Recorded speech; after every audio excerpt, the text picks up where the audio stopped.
I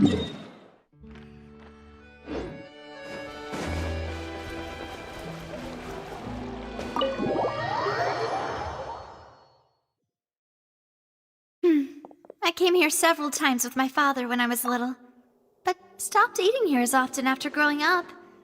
I hope the food here will be to your taste. Oh, don't worry. We haven't eaten at a hotel like this in a while. Paimon's getting excited already. In that case, I'll go order for us first. Please wait here a moment. Ooh, everything looks so good. People in Fontaine sure know how to enjoy life. Why, of course. Go ahead, try whatever you like. If the food's good, I'll make a group reservation for the rest of Spina di Rosula next time. And if it's not? Well, then I'll still bring everyone. Albeit with only one dish per table. You, sure have your own way of doing things. Oh, we called this a farewell meal, but we could also treat it like a victory feast, right? We did just win that case after all. Oh, true. Very true. In that case, boss, we'll have another 2 dishes. Huh? Paimon didn't mean that you had to order even more food. Speaking of cases, do you think that the mastermind behind the serial disappearances will get caught soon now? Well, we've certainly taken a big step forward, but I feel that's about it. We know that there's an organization that means to dissolve these young women, but we still don't know what they are really after. If it hadn't happened right in front of us, Paimon wouldn't have ever believed that a person could be Right? Yet it was because this was such a preposterous notion that the investigation could never really move forward before. Ugh. If only that guy could have finished speaking! We were so close to hearing who was behind it. In such investigations, even the smallest step can seem like a yawning chasm if the trail of clues is cut off. To be honest, I don't have high hopes for any follow-up that the authorities might conduct. It's not that I don't have faith in their ability, it's just that a different perspective is required in some matters. It's easy to guard against and deceive a single narrow perspective. A shift in thinking is required at such times in order to produce a breakthrough. Which is exactly why the Spina di Rosula exists. Those highfalutin folk are not all-knowing. That's why we exist. To seep into the cracks where filth falls through, where their watch fails them. That's the kind of problems we solve. Seems Paimon thought things were simpler than they actually are. It's all right. Well, this was supposed to be a farewell meal, so I doubt you have further interest in this business, right? Let's talk about something else.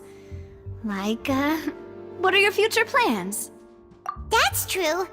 We didn't have a chance to speak to her after the trial ended. It didn't really seem like the right time or place to do it anyway. I see. So, your primary objective, which has been foiled so far, was to have a chat with the Hydro Archon. I've heard that there's a long line of people waiting to meet Lady Farina. I suspect you'll be waiting for quite a while, considering that you missed your chance today. Yeah, we've heard that she's super popular here in Fontaine, and that it'll be tough getting any of her time. Well, would you consider some more, unique ways? Perhaps even methods of, let's say, questionable legality? Guess that's Spina di Rosula's boss for you. Chock full of sketchy ideas. Well, what did you have in mind? Well, one way would be to infiltrate a performance troupe at the Opera House, only to abandon your act at the play's climax and ask to speak to her after the performance. I'm sure Lady Farina would be eager to see the ending, and would agree in order to finish watching the play. Don't... Could you suggest something a little more practical? This plan seems pretty hard to pull off. We'd have to go learn how to act, and acting's really hard. All right, here's another. Find a way to conceal yourselves under her bed. Then wake her up in the dead of night and demand answers. Don't let her go back to sleep until she answers all your questions. I can personally testify that this one works. When I'm sleepy, I'll do anything as long as I can finally get some sleep. That might work, but that's not really the problem. The problem is we don't want to get ourselves arrested. Ah, valid point. I overlooked that part. I was just thinking about leveraging a person's desire for sleep. All right, no more joking around. Perhaps you could... Oh, I don't know. Cut the line when she's on a break. You did defeat her in court, clearing citizens of hers from false accusations. False accusations she had nearly upheld personally. I imagine that she feels quite ashamed about the whole thing. You mean that if we catch her while she's on a break, she might be too embarrassed to refuse? Oh, that does make some sense. Why don't we give it a try after this meal? You know, strike while the iron is hot and all. Huh? Paimon, did you drink my Fanta? Was this your drink? Sorry about that. Paimon wasn't really paying attention and the cup was right next to Paimon. Would you like to order another? No, it's fine. We're just about done here. Alright. Honestly, Paimon wouldn't recommend Fanta anyway. It tastes kind of salty and icky. Is that so? Huh. Well, in that case, we'll have to blacklist the Fanta here then. If we're all finished eating, then I'll go pay. Yeah, we're stuffed. Thanks for the treat, Navia.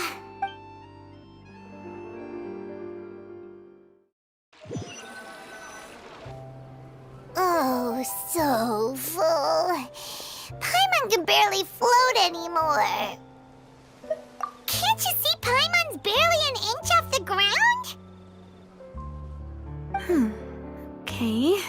As for expenses this month, we're left with... Hey, Navia! What are you doing over there? Oh, nothing. It was just a meal, you know? Nothing the Spina di Rosula can't cover. Let's get ready to try to meet the Hydro Archon again. Bye, Navia! So this is goodbye, huh? Well, if you do encounter any other trouble in Fontaine, you're always welcome to contact the Spina di Rosula. I'll give your request the highest priority. In any case, I wish you smooth sailing. I'll see you again, partner. See ya!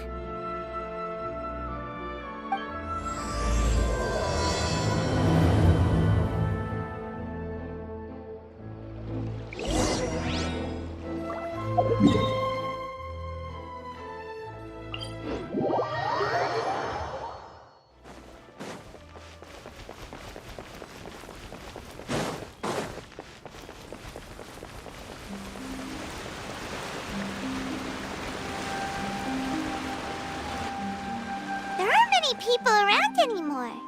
Looks like that boat we took to Araneas might have been the last one. Vache. Looks like we're back here again. Huh? Traveler? Are you hearing voices again? Ugh. That's kinda spooky. Are you sure we don't want to come back in the morning? Vache? Vache. Hey, why are you still walking towards it? There might be something nasty in the water. Huh? Hang on. Paimon can kinda hear a voice. It's calling for Vache, right? Hey, Traveler! Stop walking! Come on, wake up!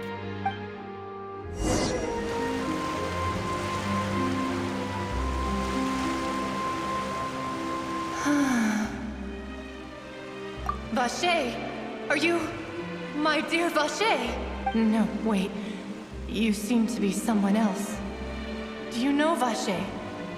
Do you know where my love is? Wait. Who am I?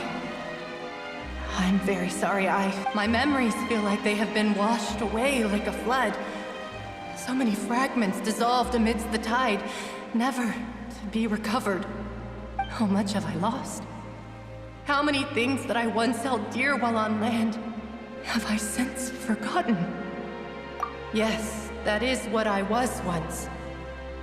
But now, I am but the consciousness of one who is lost, therefore. I do not know how I came to be like this either. I only vaguely remember being covered in light blue water, and then all grew dim. I also remember going to many places. I loved adventure, loved exploring places of peril. No matter where I went, Vacher would go with me. I knew how dearly he loved me, and I also loved him equally as much. But now, we can no longer go back. The pain of such parting, I never knew how heavy it could be. No, our reunion no longer has any meaning. There is no way for us to create any new memories. The thought of me gives him no succor. So let it lie forgotten beneath the waters. If you meet Vacher, tell him not to look for me. Tell him to move on. That is the only thing I still remember. Perhaps that is so. As I was submerged in the waters, losing consciousness, I saw Vacher above the surface. His eyes were filled with such sorrow, such longing. If only I could have comforted him, told him that I did not suffer. Indeed, I had felt a great warmth. Is that what you call it? Dissolving? If anything, I consider it a form of release. It was a state of neither fear nor frenzy, with only an endless peace, like the water's still surface. I could also liken it to being a thirsty person who drinks water for the first time, and only then sees how they have lived for so long in a world of endless want and anxiety. I think I hear your companion. It's time for you to go, I think. Farewell, then. I am glad that you were able to sense my presence. Remember, if you see Vacher, tell him not to seek me out any longer.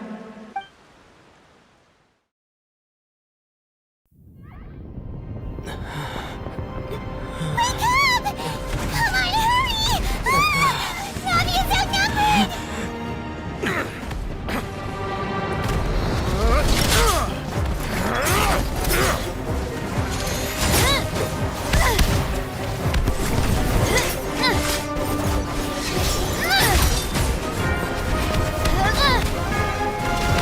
Mademoiselle, look out!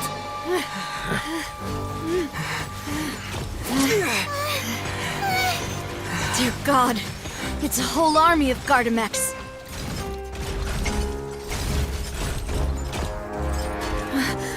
Chlorand?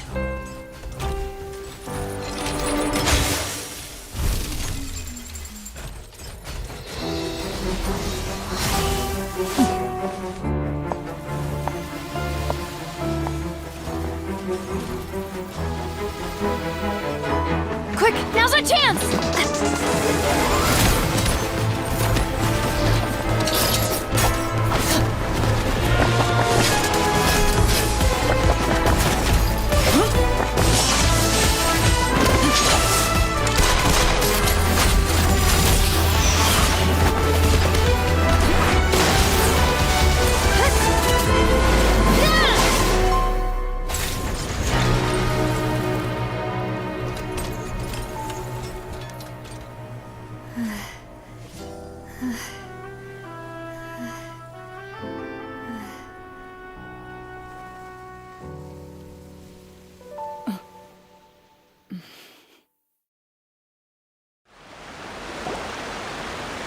I should thank you for lending us your sword there, Chlorand. But before I do so, could you explain how you managed to show up here? I followed you. It seemed to me that danger has followed you more closely as of late. I believe that following someone without their knowledge is actually called stalking, is it not? Mr. Callus's last wish was for me to ensure your safety, and I will not betray his trust. He would do the same. were he alive today. Do not speak of my father! Sorry, demoiselle. I was not strong enough. Thank you for your aid, Miss Clorand, but do keep an eye out for your manner of speech. I believe we all wish to avoid unnecessary emotional harm. Sorry, I did not consider your feelings. Whatever. What else do you know? How did you come to the conclusion that I'd be in grave danger? I doubt I know much more than you.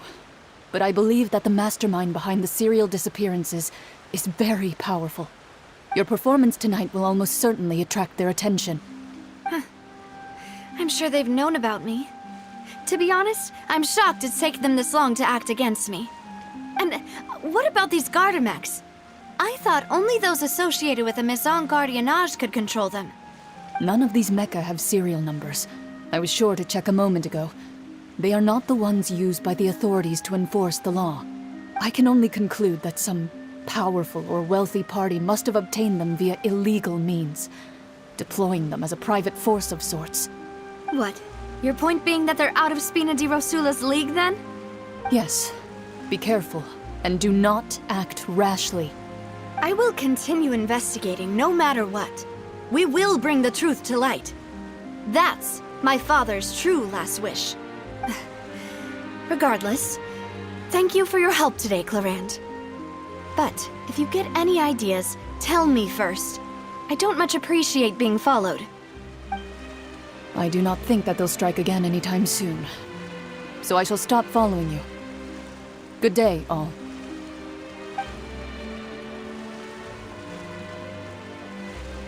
Right. I suppose that's the best news we've gotten today. Demoiselle, I believe that Miss Clorand was being sincere with you. If we tried, we could attempt to thaw relations a little.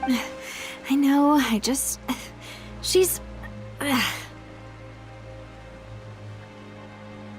thank goodness! Paimon thought we were done for! Those Gardamex came out of nowhere while you were unconscious, and Nadia and her gang saved us! Oh, and there was that champion duelist named Clorand who came out to save us too! We got lucky there. Paimon probably couldn't have fought them off otherwise. Oh, come now. Forget all that polite talk. That wasn't really a farewell meal we had back there. Not for me, anyway. In truth, I hope that every meal we have together shall be a victory feast. As such, we're still partners. There's no need to thank me. It will take 50 years for me to match Demoiselle's magnanimity. If it were me, I would have joined the Spina di Rosula on account of her goodwill long ago. All right, you two. That's enough. Actually, Navia, how did you know that we were in danger? You sure did show up in the nick of time. Well, to be honest, you're the one who tipped us off, Paimon. Huh? Really? Paimon contributed somehow? Ooh, Paimon's even more amazing than she thought! Yes, all thanks to you grabbing my drink by mistake. How did that help? After we parted ways, I was on the way back to one of our bases when I suddenly thought of what you said. That the Fanta tasted kind of salty and icky. Fanta only comes in sweet flavors, so how could it have tasted salty? The color of the drink, if I recall, had also been a bit off. So the Fanta had been spiked with water from the primordial sea? Yes, so if you hadn't drunk that cup for me... Spina di Rosula is preparing the grandest of awards for you as we speak for saving the boss. Huh? Really? I sent people to Hotel de Boer to investigate, but whoever did this left no trace at all. That's when I figured out that you might be in danger and hurried here as quickly as I could. But why would they go after us too? All we did was defend Linny in court and help clear his name. Ugh, now we're caught up in this mess too, aren't we? Well, you did foil a plan that they were probably pretty proud of, and almost got their name in the process. Speaking of which, did anything strange happen when you drank the primordial seawater? Well, it can't be a coincidence that the traveler fainted just now. He said that he heard that voice calling for Vache again. Oh, and this time Paimon heard it too! But it was real faint. Does this situation have to do with the primordial seawater then? Does that mean the primordial seawater raises someone's sensitivity to hydro when it's used on people who are not from Fontaine? That doesn't sound like too much of a bad thing, to be honest. New intel? While you were out cold? Well, let's hear it, shall we? Oh, that is important. Vacher. That name doesn't ring a bell. I suppose he hasn't stepped forward as a witness in court lately. Since he saw that young woman dissolve, he was at least at the crime scene. But he never gave testimony or any information regarding people dissolving in the primordial seawater. Could he have... Yes, thank you. This is very important information indeed. We will continue to investigate. Oh, you mean you'll help us investigate? Well, you did say that our farewell meal didn't really count. That means we're still partners, right? And besides, we're in this now whether we like it or not. You're not gonna let those people who targeted us get off the hook so easily, are you, Traveler? Demoiselle, do try not to look quite so pleased. You are the face of Spina di Rosula, after all. You talk too much. Well, in that case, let's head back to one of our bases, shall we? I'll arrange accommodations for you. We also have some plans to go over, and hopefully we can deepen our bonds as partners. But we'll take that one step at a time, I guess. Don't worry, you two. With us around, our base is definitely secure.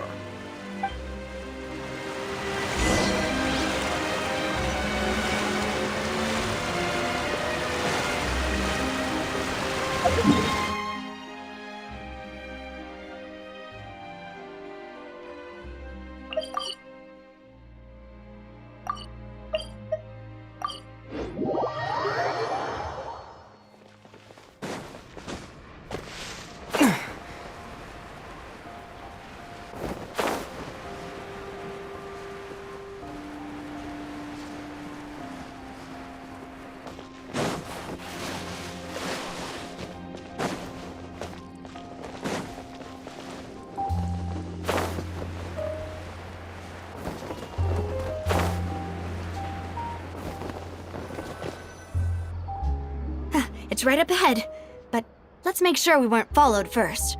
I've been keeping watch, Demoiselle. I haven't spotted anyone suspicious thus far. Very good. But let's not let our guard down for now. I shall find rooms for our respected guests. Thank you, Malus. Now, let's continue, Traveler.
This is your base? It's not quite what Paimon imagined. Your accommodations have been arranged. Under the present circumstances, I can confidently say it's the best we have. Well, our funds have been a little tight lately. After all, we don't allow illegal or unethical profiteering. In fact, our funds often come from citizenry who support us.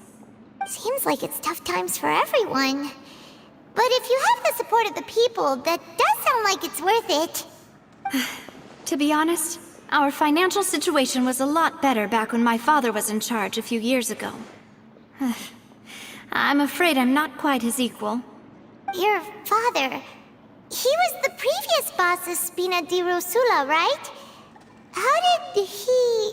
Demoiselle, if you'll allow me to explain. No. I'll explain it myself. I suppose I couldn't run from this topic forever. And as partners, this is something I hope they can understand.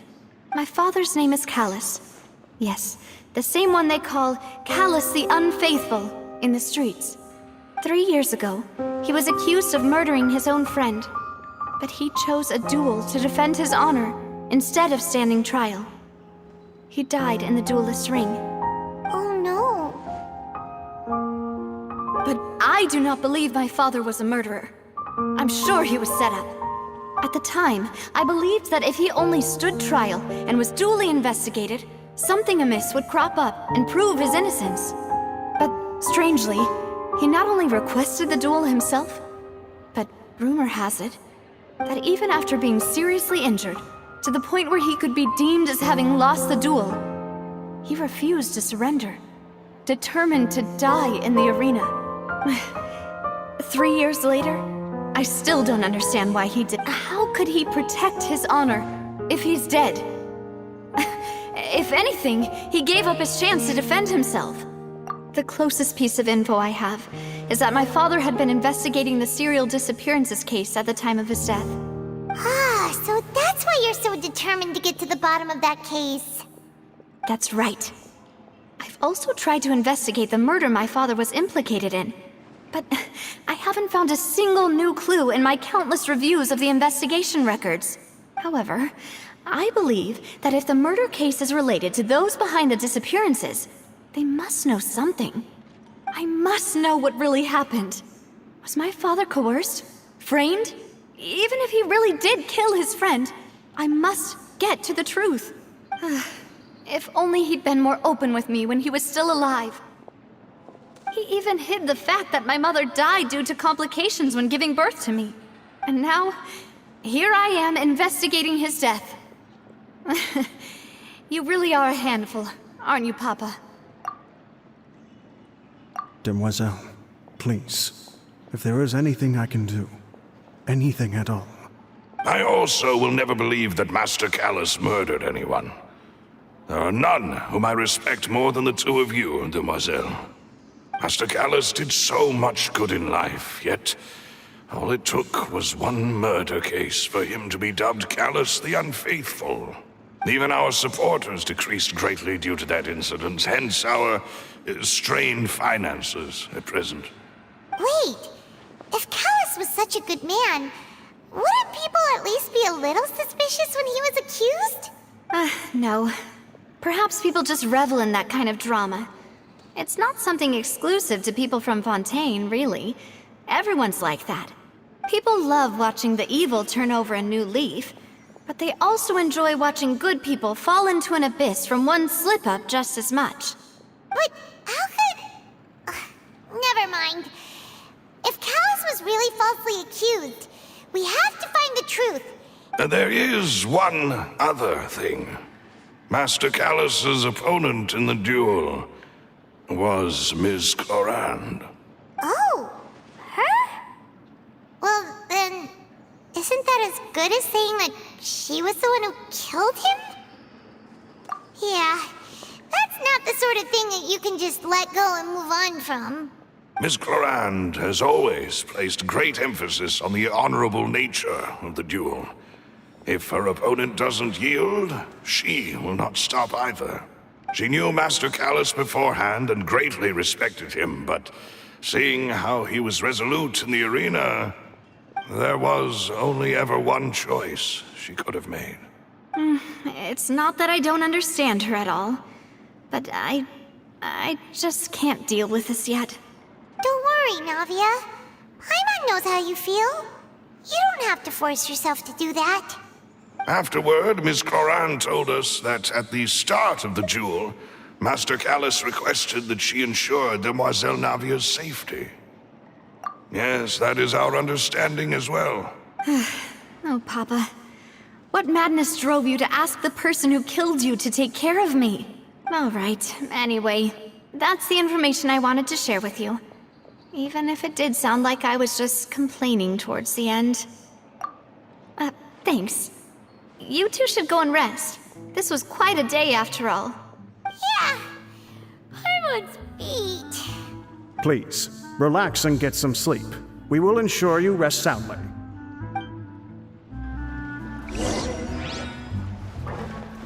Whether it be responsibility for Spina di Rosula or Master Callus's death, it all landed on Demoiselle's shoulders so suddenly. This won't do. I must become stronger.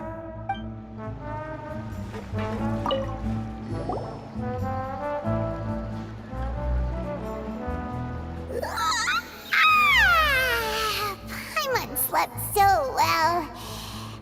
This place feels almost too safe. Huh? Navia? Where did the other two go? I sent them back to Poisson. It's Spina de Rosula's place of origin, and where we have our headquarters.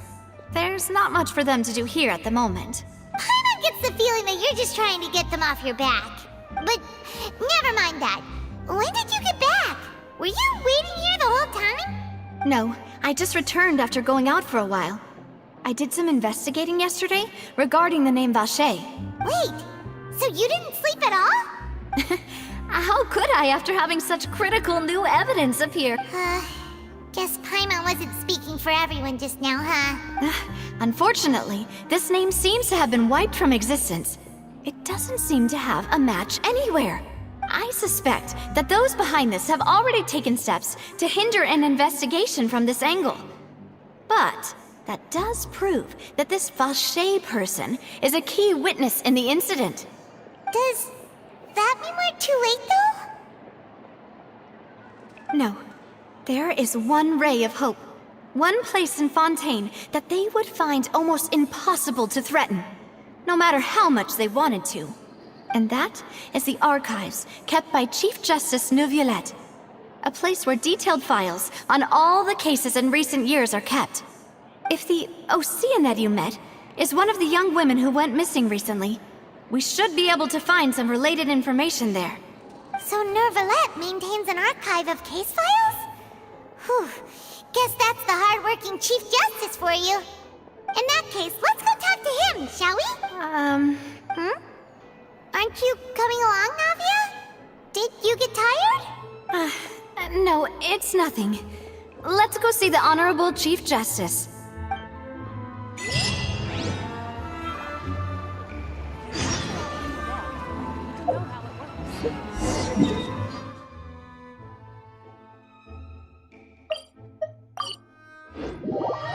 The Palais is right up ahead. Come on.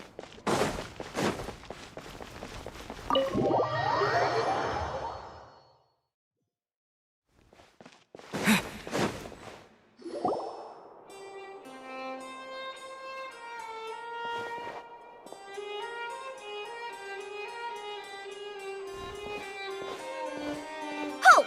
Please state your business here. The Chief Justice is presently occupied with official matters. This place does look pretty heavily guarded. Guess that proves that Neuvillette's files are really secure. Hey, don't you recognize us? Huh? Who are you? Just to be clear, I don't care who you are or who you might be related to. Our rules make no exceptions. See? They've got great discipline, too. Yep. Paimon can tell. If you're here just to crack jokes, I can point you towards the exit. Unlike some, we're busy, so please leave if you don't have a reason to be here. No. What I meant to say is, shouldn't you remember us from a few days ago? We were at the trial of the great magician Linny. Oh, yes, I remember. I read about it in the Steambird. You must be Linny's attorneys. It's all coming back to me now. We're here today to report and archive some information on a follow-up case. Huh. Is that even a thing? Of course. Don't worry. We're here on official business. You can trust us. All right then, I'll let you through. The Chief Justice is just inside. Thanks so much.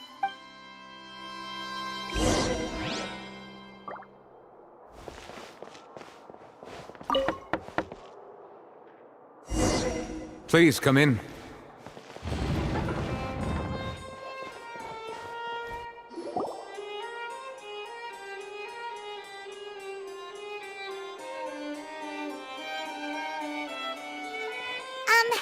Sorry to barge in, Monsieur Nervalet.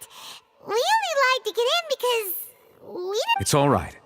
Please let me know how I may be of assistance to you. So you're not mad at us? We're looking for a man called Vacher. He may have been an eyewitness in the serial disappearances case. If we can find him, we may be able to unearth some key information on the case. Ah, I see. In that case, please wait here a moment while I browse through the files.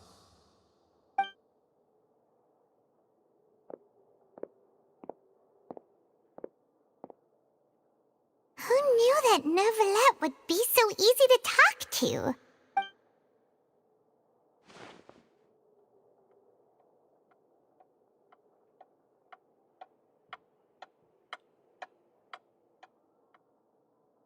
Unfortunately, I'm quite certain that no one by the name of Vacher has been involved in any case, criminal. There are no records of him either in the files or in my memory. Traveler, what if it was really just a dream? Is that so? All right then. Thank you so much, Monsieur Neuvillette. We'll take our leave now. Ahem.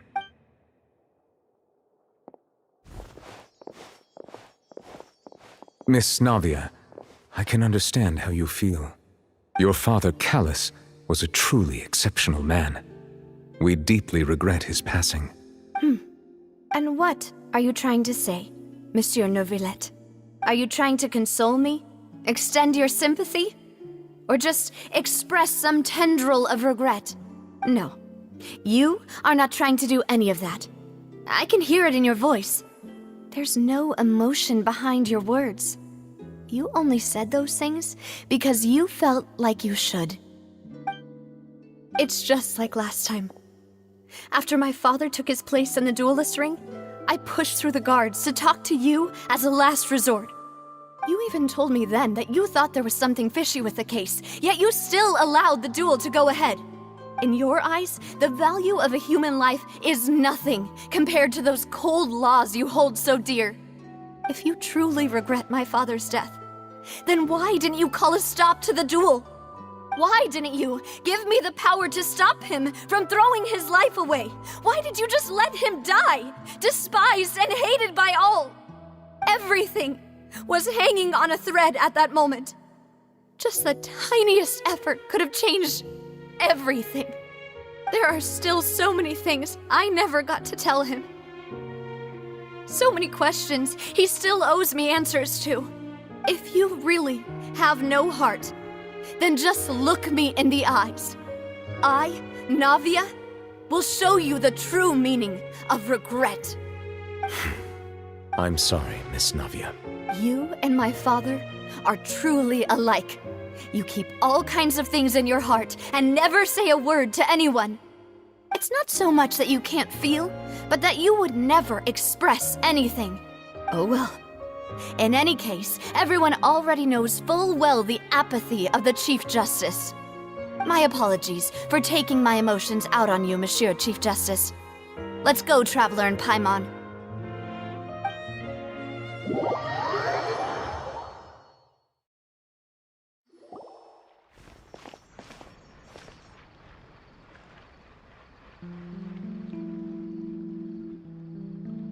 Navia, are you okay? I'm fine. Rain. It's raining. You're right.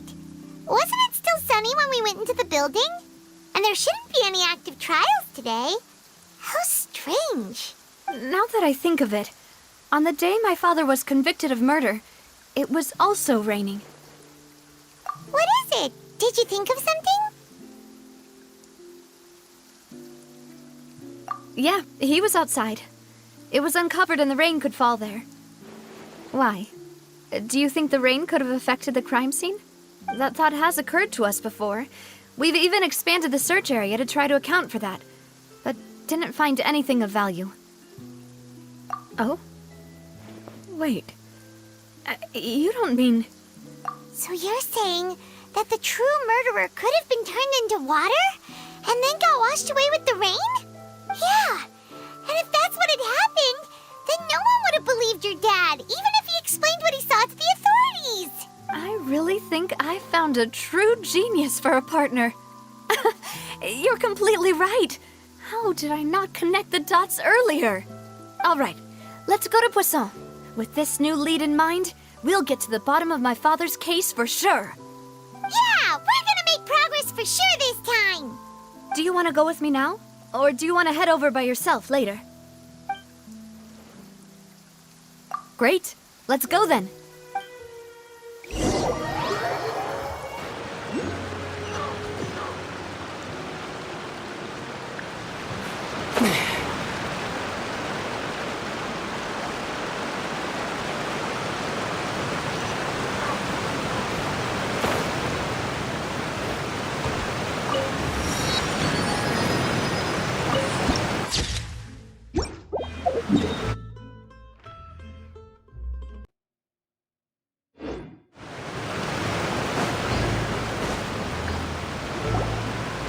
Whoa, what a huge ship! Why would a ship be anchored at a place like this? There's no need to be so surprised. While it may look like a ship, it's actually Spina di Rosula's headquarters. My father was the one who asked for it to be built like this. Perhaps our taste in exterior design is the only thing we occasionally had in common. A gigantic and glamorous ship embodies discovery, opportunity, ambition, and conquest. It symbolizes Spina di Rosula's bright and limitless future. And Paimon thought you were bluffing when you said Spina di Rosula had a glorious past. Paimon was confused why a group with such a history would live in the sewers. But now that Paimon has seen this ship for herself, she's been convinced. Well, Poisson is where Spina di Rosula began, after all. It's our main base, our home.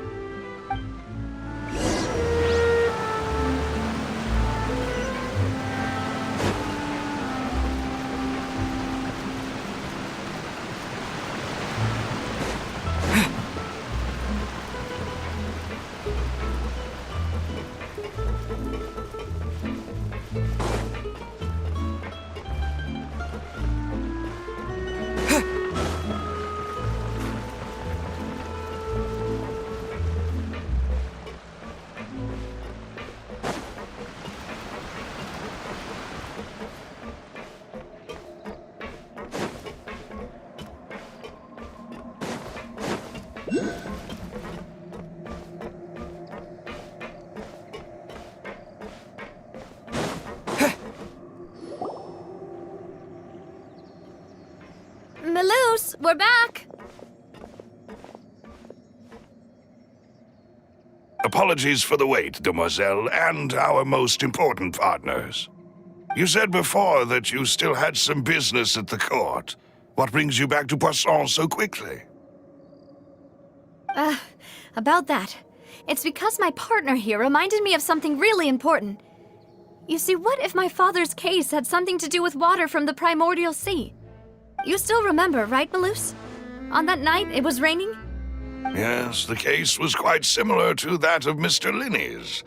Both were what you'd call impossible murders. Could you tell us a bit more about what happened before? Yeah, of course. Many years ago, something called synth began to gain popularity in Poisson. At a glance, it was a kind of drink that could excite your mood and produce many pleasant hallucinations. Wait! Didn't that guard guy who turned into water also mention that the primordial water could be used to produce some kind of potion? Yes, he did. Considering what we know now, it's almost certain that synth is created using water from the primordial sea. If you drink synth for an extended amount of time, you'll suffer many side effects, such as losing the ability to focus or control your emotions. And if you were to stop drinking it completely, you'll experience flashes of paranoia and anxiety while lacking energy to do anything. It's an extremely dangerous substance. As he oversaw Puissant, my father was compelled to put a stop to synth abuse and called for a complete ban of it.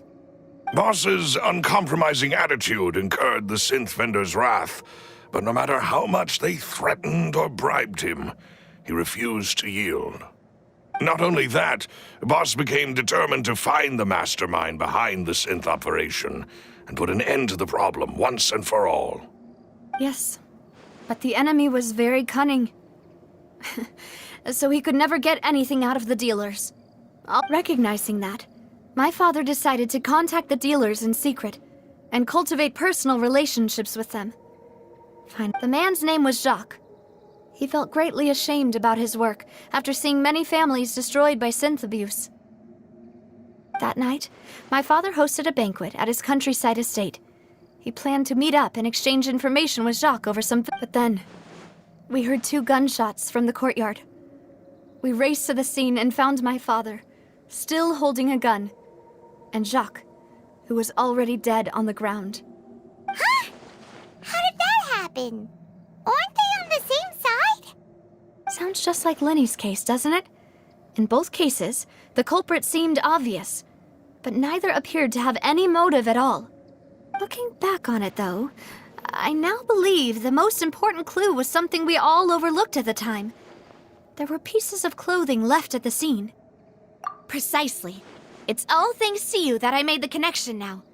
Back then, we all just thought they were some costumes that Jacques used to disguise himself at the banquet. But, considering it now, it's almost certain that they belong to a third person at the scene. With one extra person, we'll also need to reconsider why the 2 shots were fired. You're right. We still don't know what happened. But my intuition tells me that we're on the right track to figuring it all out. Jacques was an empathetic man who was infinitely remorseful for his past actions. It's unlikely that he turned on Boss with 0 warning. I think this third person is probably the key to the full truth. On that note, however, even though this will not please you, demoiselle, as your and your father's butler, I must still offer a word of warning. Our opponent is insidious and cruel. They are extremely difficult to deal with, and Boss has already lost his life trying to bring them to justice. Even though Spina de Rosula has lost most of its former glory, Poisson has welcomed a new time of peace, and we have been allowed to live out our lives. There is no need to follow your father's path. It would be both wise and in line with Boss's wishes to step back and give up on the case. If that's indeed what he wished for, then he should have told me that himself. Was I not the closest person to him? And yet, I was the one most kept in the dark. What was the point of him dying without sharing any of the secrets he knew? Did he manage to protect anything in the end? Synth is still here. Callus the Unfaithful is still his epithet. And Spina di Rosula is barely getting by. Nothing has changed. Did he think I'd just accept his meaningless death and live out my life just as meaninglessly? I've never accepted that. Ever. Not since that day, and certainly not now. I want to find out the real answer for everyone's sake. For the missing girls, for the victims, and for myself. Navia. This is indeed the best moment to act. Your partner appears to be quite reliable, and more importantly, demoiselle, I think you're also ready to take this on. So you do know something else, Malus? Yes, I do. In fact, even before that banquet, Boss already knew of the connection between Synth and the serial disappearances case. But what drove all the tensions to the boiling point was the revelation that you, demoiselle, had been selected as the next target to disappear. What? Boss also didn't tell you that he had been diagnosed with a rare illness. The doctors told him that he had no more than 5 years left to live, and the serial disappearances case caused him great anxiety. 5 years was nowhere near enough time to resolve this long-standing conflict, but once he passed away, all the danger would pass on to you. Knowing all of this, he decided to use one final intimidation tactic before his death. He claimed to have already gotten his hands on some key incriminating evidence for the other side, and even told some members of Spina di Rosula about the details. But as long as you remained safe, he would not share the evidence with the public. If something were to happen to you, then he and all those he told would immediately expose all they knew about Synth and the disappeared victims. Right, so nobody would be able to get off scot-free. As we've seen, Boss's tactic has worked. Even though Boss has been gone for a long time, the other side has not tried to take Demoiselle's life. No, I don't believe it. He never appeared to look sick to me. No father wants their daughter to see them weak and haggard, especially someone as proud as Boss. To him, dying in a duel and suffering lasting dishonor as the unfaithful was still far preferable than losing face in front of his daughter. So he chose to die in silence, so that he could protect me. I'm afraid you're not understanding this correctly, Demoiselle. What Boss wanted to hand to you was not a parasol, but a sword. If Boss's spirit could hear you telling me that you want to find the answer for the sake of everyone involved, I'm sure he'd be extremely proud. That fool. Couldn't he have just given it to me straight? No. He might have set up everything precisely because he never thought I'd be able to understand him. Is that the amount of confidence he had in me? And what if I was never able to make it to where I am now? Yeah. I suppose that's true. With the way he'd set things up, if I had wanted, I could have just lived out my life without a care in the world. But thankfully, he rarely talked to me about complex matters, and thus understood little of me as a person. In this case, he really didn't need to give me an easy way out. Malus, what was the key evidence that he shared with you?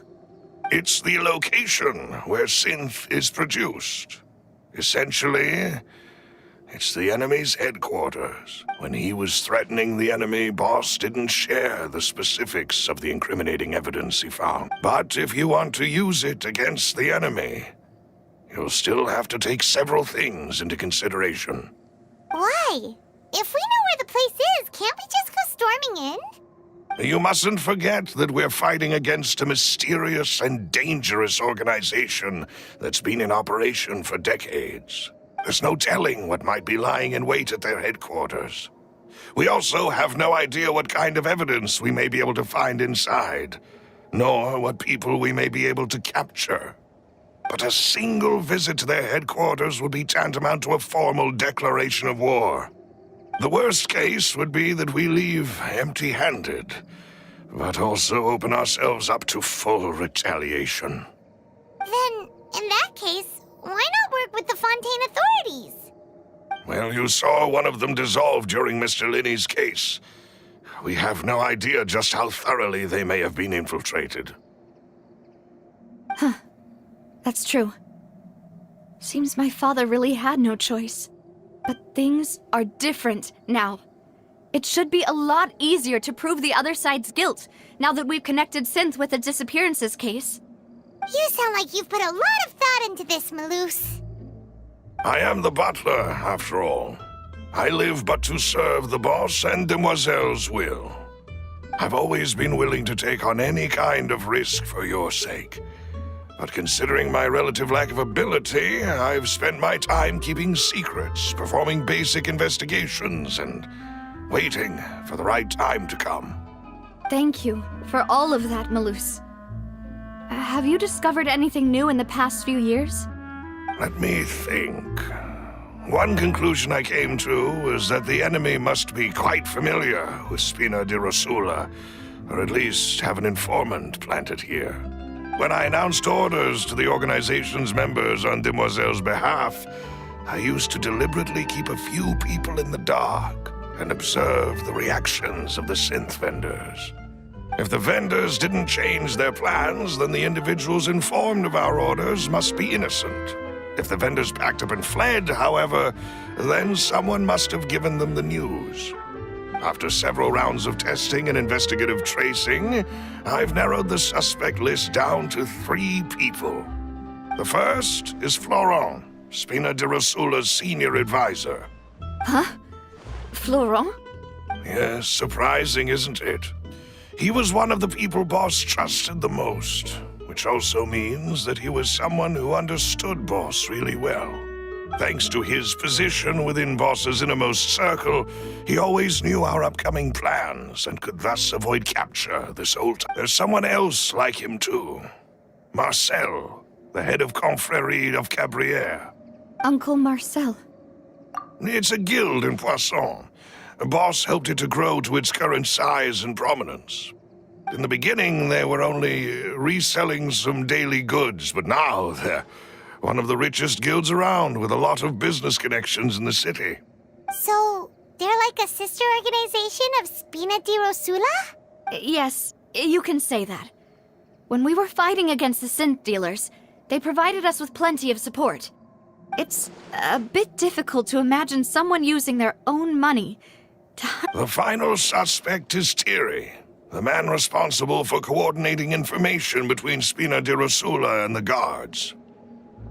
Although the guards mostly leave us to our own devices, there are still many activities we have to report to the local authorities. Since Thierry is always in the know about our current activities, he could theoretically always plan one step ahead. I see.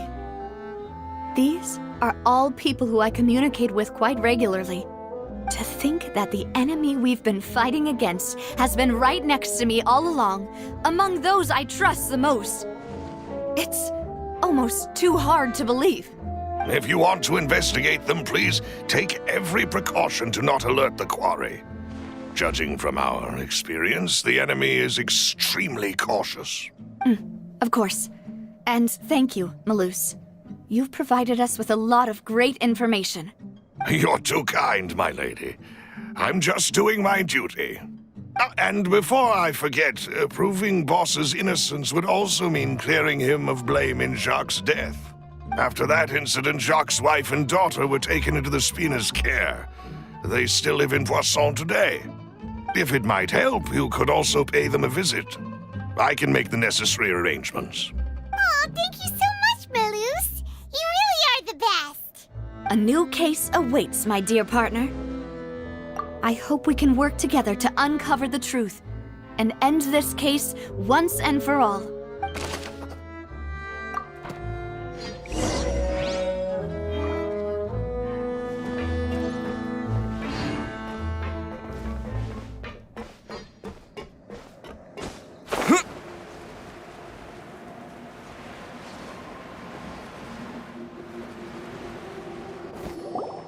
It is settled, then.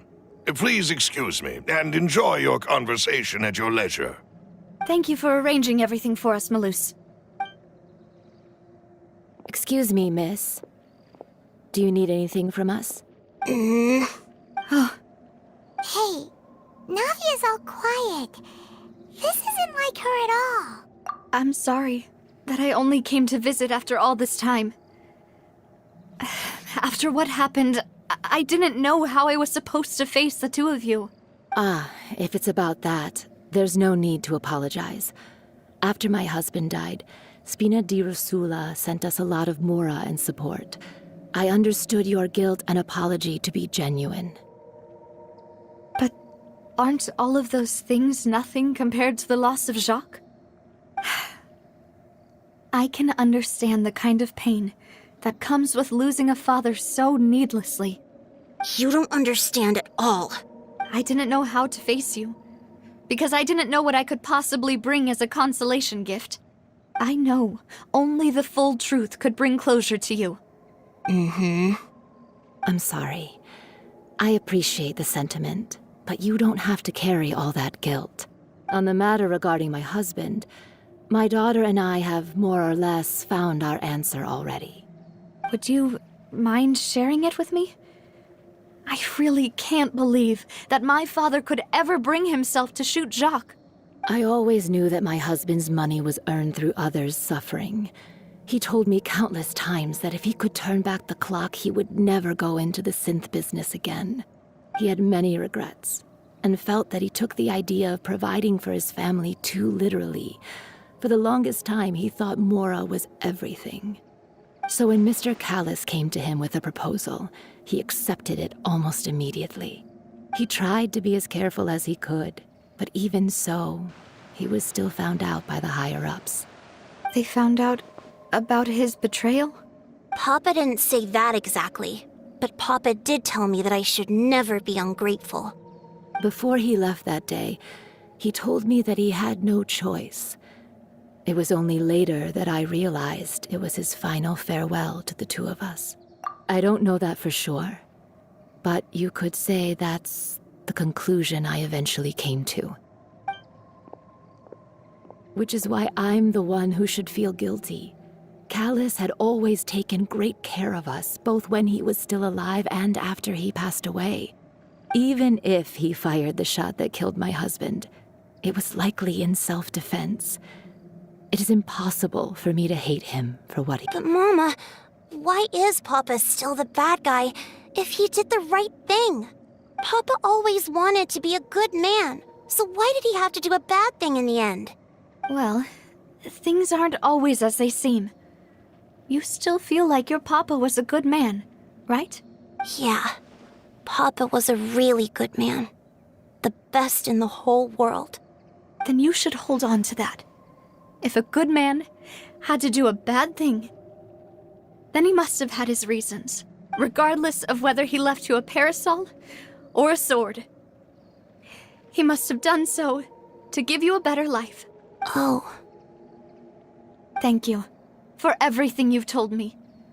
I will definitely find the truth. The current state of things is not something I'm willing to just sit back and accept. Thank you. I'm very grateful to hear this from you. Even though your personality is quite different from your father's, your determination when you speak is really similar. You really think so? That's the first time anyone said that to me.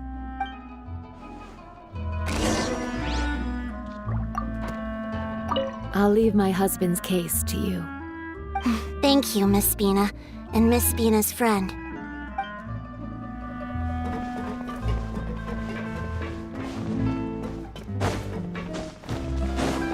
Are you okay, Navia? I'm fine. Don't worry. Let's investigate the 3 suspects next. Florence should be nearby, and we should be able to find Thierry and Uncle Marcel in the city. Greetings, boss. How may I be of assistance today? I'm sure you've heard about what happened at the Opera House. Someone got turned into water right in front of us. Yeah, I've heard. With something that dramatic, I'm sure journalists will milk it for all it's worth. And it'll be all the talk for the next several weeks. It also reminded me, on the day that the incident happened with my father, it was raining outside, and we found some clothes left at the scene. After my partner here put the dots together for me, I feel like we should try to reopen his case. Can you do me a favor and try to recall what happened that night? Let me think. Mr. Callis was feeling pretty upbeat that day. So he was drinking and bantering away with us at the table. After that, he told us that he wanted to go get some fresh air. So we let him go without thinking much of it. Who knew that we would hear 2 gunshots ring out right after? My first reaction was that Mr. Callis's life was in danger. So I grabbed my holster and made a mad dash toward the scene. But when I got there, it was already too late. Mr. Callis was standing over a dead body with a gun in his hands. All we could do was look back and forth at each other, not knowing what to say. So you also remember 2 gunshots then? Indeed. The guards said that the first shot didn't hit anyone, while the second killed Jacques. But I've never really bought that explanation. Reason being, Mr. Callus had left his gun on the table. I even made sure to confirm that before running to the scene.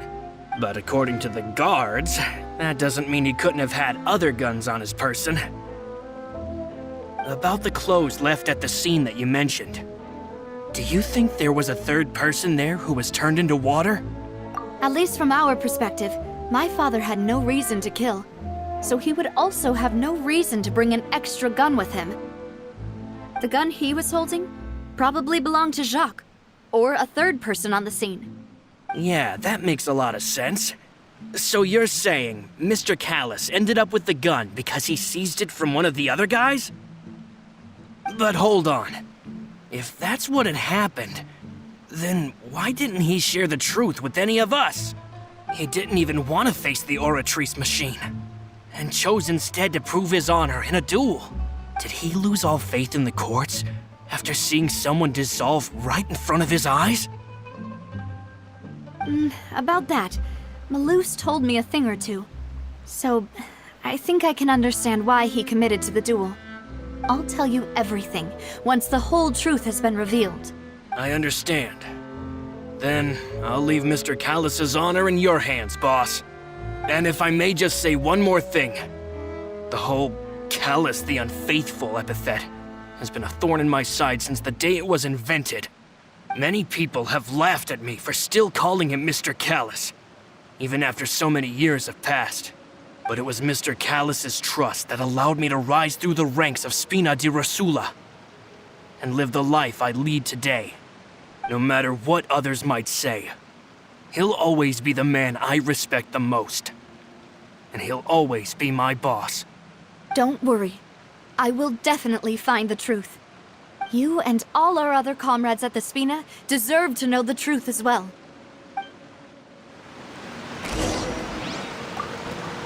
My apologies. Geez, boss, for that last sentimental bit. It's just...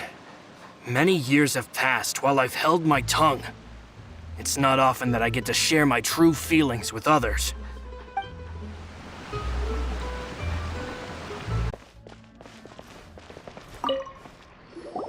Hey, Thierry! It's me! Oh, now, what brings you here, Miss Navia? I've heard that you made quite the name for yourself at the Opera House. Oh, so you've caught news of that already. Oh, okay. Hey, I'm also a member of the Guards, you know. The way you make it sound, people would think I was sent off to Poisson because I had done something wrong. Are you sure there isn't a little bit of truth in that? Under normal circumstances, shouldn't you have been called back to the city already? I mean, where I work is really up to me. Let's just say I enjoy the ambiance of Poisson. Callus did a fantastic job running the town, building Spina di Rosula from the ground up and clearing many obstructions in my way. It would be next to impossible for me to find a similarly easy but high-paying job in the city. Anyway, enough chit-chat. Are these two friends of yours? You, here for some formal business? Yes. These two are my partners. What happened at the Opera House made us realize that Linny's case and my father's may be related. We're trying to reinvestigate the details of my father's old case. Ah, I get it. You think there might be more to the case now that we know people can be dissolved into water, right? I was also flabbergasted when I first heard of it. If you want to go through the original files from your father's case, I can help you look for them. That'd be much appreciated. Thank you. Actually, I have another question. Do you have the authority to dispatch Gardamex? Of course. Without them, I couldn't possibly handle Poisson on my own. Why do you ask? We definitely can't use them to forcefully get more evidence for your father's case. Well, you see, just recently, we were attacked by a horde of unnumbered Gardamex in the city. So, if you hypothetically wanted to do something against me, All you would need to do is get rid of the mecha serial numbers and send them after me. Then you think too highly of my abilities.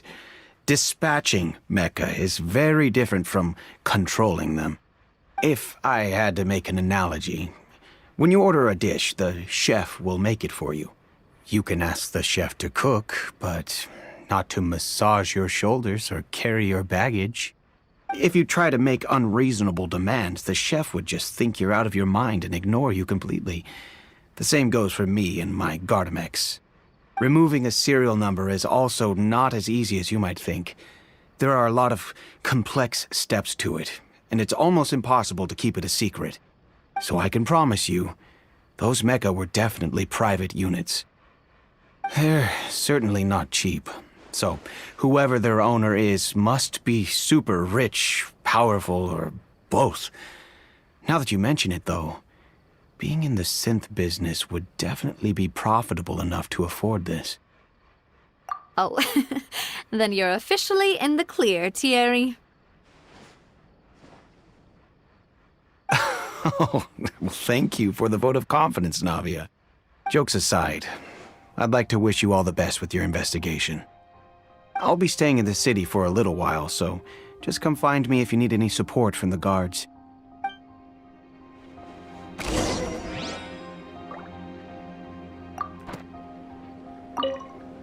I'll see what I can do for you in Spina di Rosula when it comes to guard stuff, but don't go advertising it to everyone else.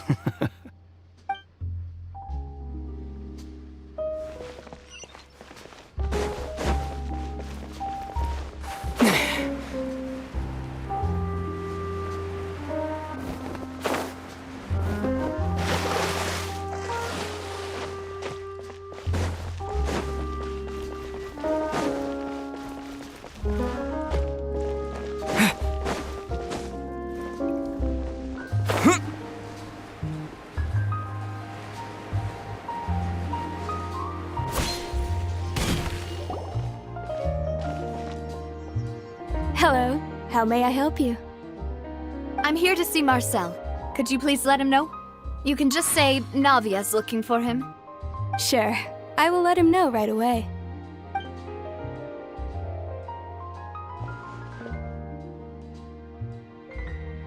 Navia, hello. Sorry to keep you waiting. I'm not as young as I used to be, so my legs are giving out a bit. Oh, it's all right, Uncle Marcel. There's no need to stress. I just wanted to talk to you briefly about what happened in the Opera House. I'm sure you saw everything too, right? Yes, I've never seen anything so strange. Oh, you were at the Opera House too? That's right. I went there with Navia to see the magic show. Who knew it would turn into a whole murder mystery? I also witnessed your marvelous sleuthing work. Quite impressive. To beat the Hydro Archon at her own game on her own turf, I can already imagine everyone in Fontaine discussing your exploits over a few glasses of wine. Oh, Paimon doesn't want to become the talk of drunkards. Apologies. It's just how Fontaine is as a nation.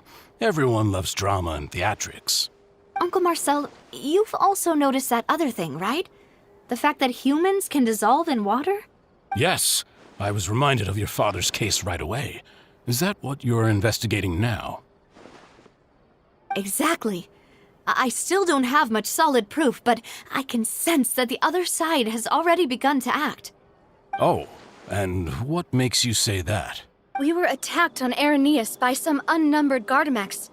And there was also an attempt to get me to drink water from the primordial sea. If not for the vigilance of my partner, I probably wouldn't even be here talking to you right now. Oh, you're giving us too much credit. Wasn't it you who protected us? Alas, it seems things are heating up again. The peace that Callus sought so dearly will soon become a thing of the past. But rest assured, Navia, Poisson will always remain a safe haven for you. If you're scared, you can always return there. If anyone dares to lay their hands on you there, the Confrérie of Cabrières will use its funds to the last Mora to bring them to justice. Thank you, Uncle Marcel. But I don't intend to go into hiding. I'm going to strike while the iron's hot. Do you have any new thoughts on my father's case? About that. Sorry, my age is catching up with me, so it'll take me a while to recall my memory. The confrérie was responsible for that banquet, so I was out and about the whole time making sure things were running smoothly. I didn't even have the time to drink with the guests. Then I heard the sound of a gunshot, and the rest was history. Oh, it's okay. No need to push yourself. We'll ask around some more, see if there are any valuable clues elsewhere. Sounds good. Just let me know if you ever need Mora. All my wealth comes from Callus's patronage and support. I'll spend however much it takes to clear his name.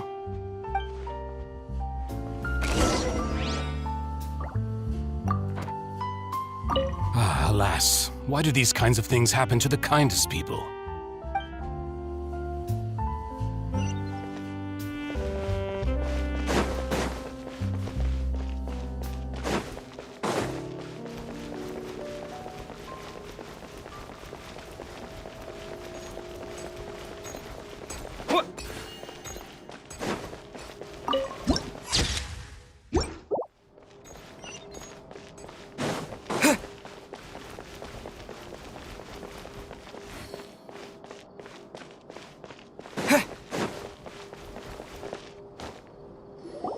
We've talked to all 3 suspects, purely based on their conversations with me. None of them sounded particularly suspicious. I suppose that's to be expected, though. If a single conversation's all that's needed to find them out, then my father wouldn't have needed to investigate the case for so many years. Anyway, even though we didn't make a breakthrough, let's still compile what we were able to find. But where should we start? Ah, you're right! Flora mentioned that Callus probably only ended up with the gun because of circumstance. According to Jacques' family members, he already told them that he had been discovered, and that he had no choice before he left home that day. If I had to guess, he probably received an order from the synth boss to kill my father. Had he refused, he and his family's lives would have been forfeit. So, Jacques fired the first shot? Oh? And why is that? Ooh, that's a good point. Jacques probably already knew that he was just being used as a tool for murder. And once he had completed his mission, he'd be of no more use to his boss. So, what would make more sense from his perspective would be to turn his back on the order and seek protection from my father. Makes sense. But without evidence, that's still just a theory. Besides Jacques, the attack from the Gardamex has been bothering me quite a bit as well. It's obvious that our enemy has become more antsy after the secret of the primordial seawater was revealed. Do you think he knew, even then, that we'd follow this lead to the end? Given everything that's happened since, it's quite possible. But who among the 3 suspects would have the ability to control privately owned Gardamex? Thierry, you say?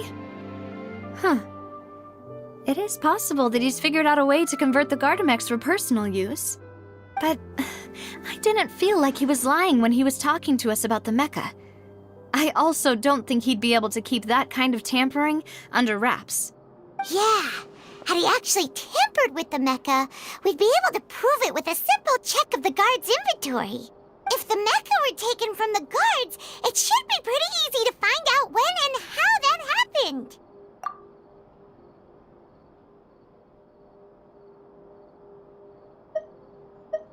Florent? It is true that he was closest to my father, and thus had the best chance of learning about his dealings with Jacques. But as Spina di Rosula's advisor, his work mostly deals with personnel and security, so he shouldn't have much means when it comes to finances. So you're saying he's too broke to afford a mecha army? Exactly. He can't. And even if he could, I don't think he would be able to dispatch a whole group so quickly. Uncle Marcel? My father did really trust him. And they worked together on a large number of projects. Maybe that's how he got to know Jacques. And with funds from the Confrérie, he could also afford a large number of Gardamex. It's still really hard for me to imagine, though. After all, Uncle Marcel has been around since I was just a child. Also, wouldn't this mean he has been spending a whole lot of mora and energy to fight his own synth business? Who could it be?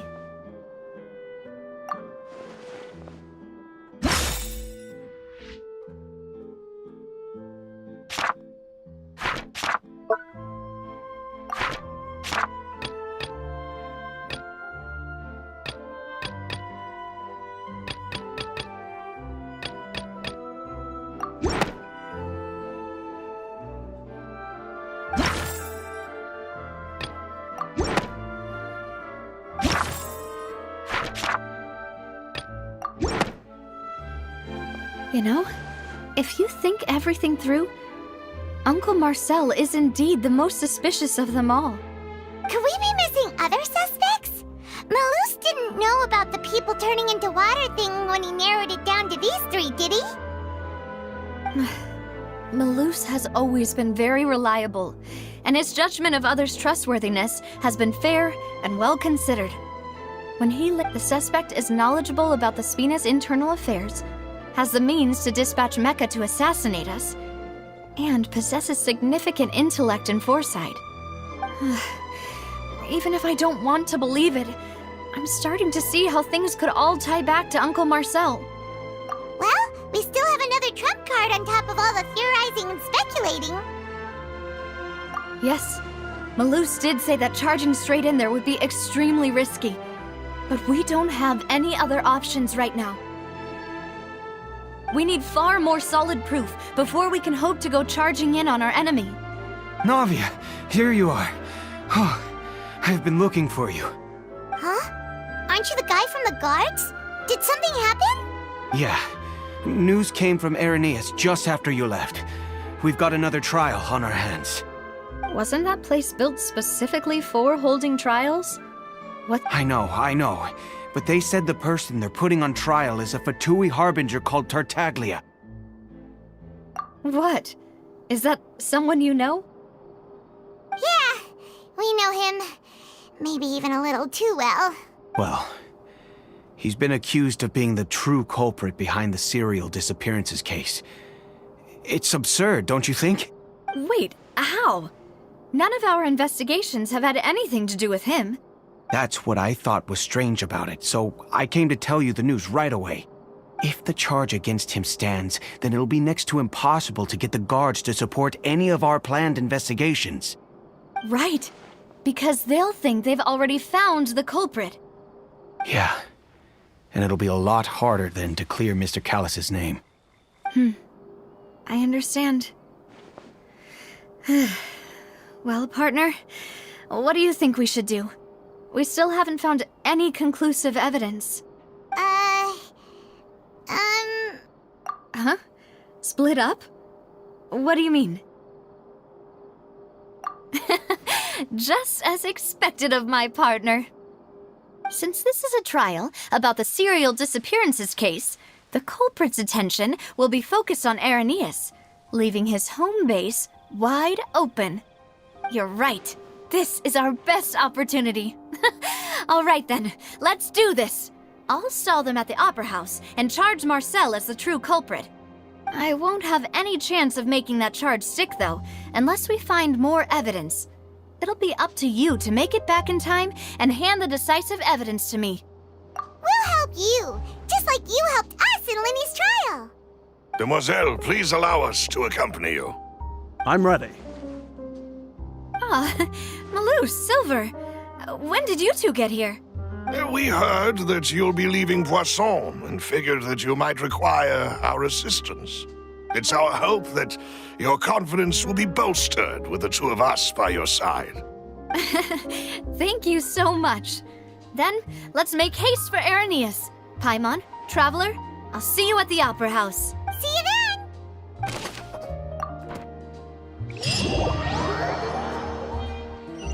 Now that Navia has set out for Irenaeus, we should also get going. The location has already been marked on the map, so let's head over.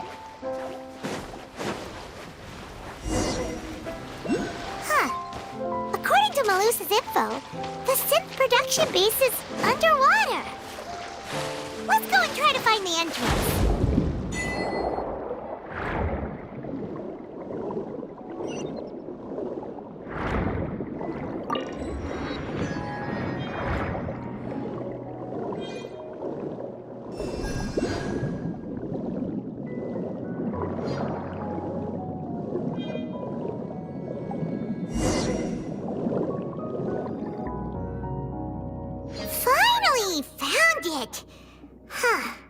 So this is the entrance that leads to the synth production base. You're right. An important place like this is bound to have a ton of protective measures and mechanisms. Navia's probably arguing up a storm right now to stall for us.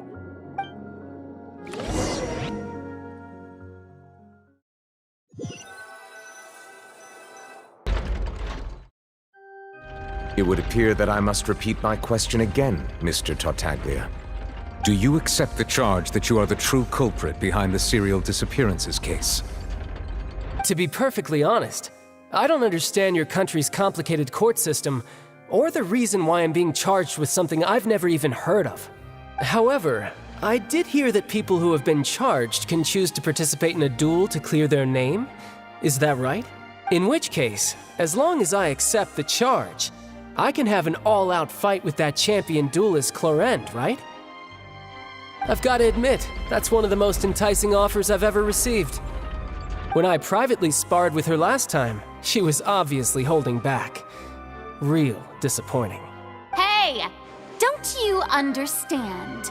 You're currently the prime suspect for a major case. This isn't the place for you to be looking for fights. Oh? Sounds like the Hydro Archon wants to lecture me on the ways of the Opera House. Then why don't you duel me too? I'm the kind of student that learns best in the heat of battle. No. That's not what I meant. Alas, it would appear that communication with the defendant is going poorly. And we have made... In that case, let me explain everything from the very beginning again. The goal of this trial is to determine the culprit behind the serial disappearances case. That case had nothing to do with him. You've got the wrong man. Huh? What's going on? Why is she interjecting again? I told you it couldn't be one of the Fatui Harbingers. Miss Navia, this is the second time you've interrupted the court proceedings. I only tolerated your behavior last time because you were able to provide the court with a key eyewitness. But that was an exception rather than standard court protocol. I can very well charge you with contempt of court for your interjections. Oh, please. Did you ever think I had any respect for this place's pointless theatrics? We can put that discussion aside for now. I'm not here to argue with you. I'm here to charge the true culprit behind the serial disappearances case. And if my charges prove true, then Tartaglia here will be proven innocent by default. Correct? Oh, a young lady has charged in and offered to clear my name. How fascinating. Well, I'd gotten half bored to death by all these rules and procedures anyway. So, Your Honor, is there nothing else for me to do now? You may take a seat for now in the audience, but that doesn't mean the suspicions against you have been lifted. Now then, Miss Navia, who is the person you would like to charge instead? That person is...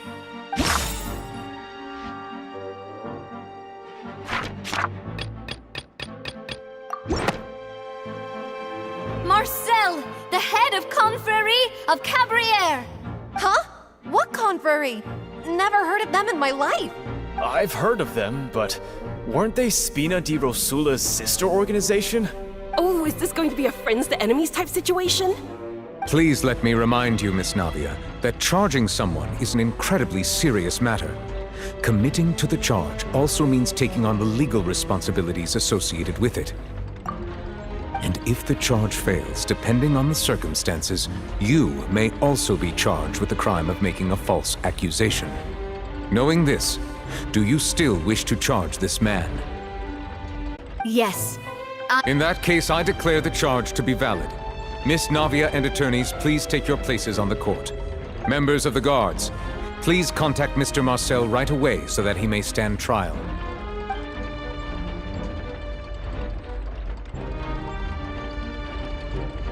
Mr. Marcel, you will not require an attorney.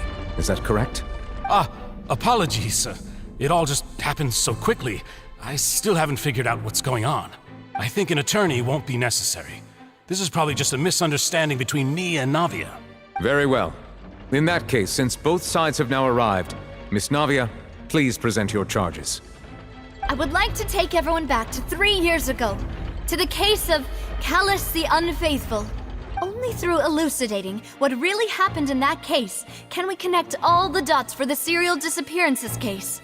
Navia, do you really think that I was the one who killed your father? Come on, why would I do that?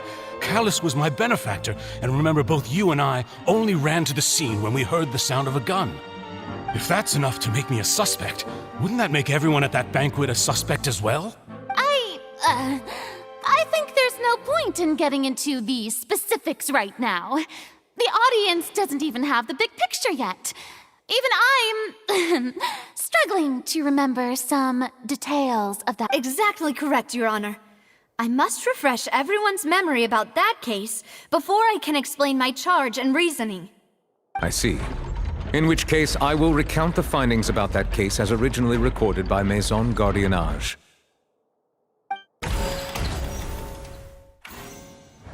On the day of the murder, Spina di Rosula hosted a large banquet in a countryside estate owned by the Confrérie of Cabrières. During the banquet, all attending guests heard 2 gunshots from the courtyard. When the guests arrived at the scene, they found the primary suspect, Callus, holding a gun, while his acquaintance, Jacques, lay dead from a gunshot wound. The guards' investigation did not recover any other firearms from the scene.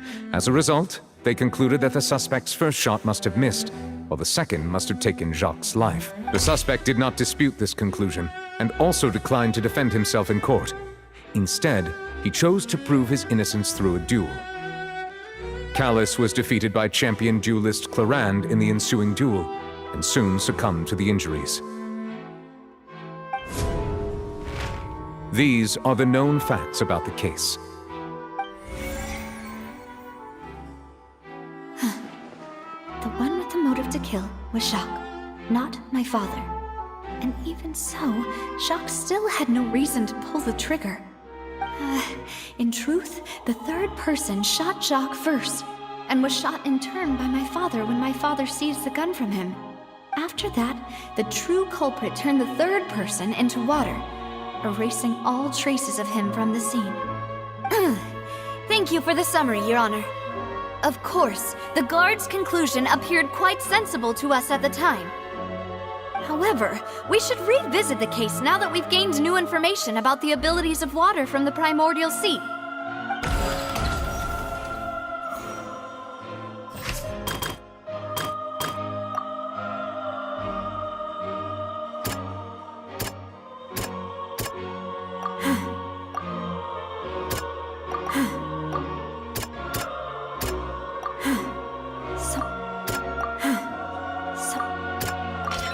The testimony of the victim's family confirms that Jacques had thoughts of assassinating Callus when he set out for the banquet. However, in the end, he reconsidered, and instead shared everything with Callus, hoping to seek the latter's protection. Unfortunately for Jacques, the true culprit had already considered this possibility, and had sent out another assassin.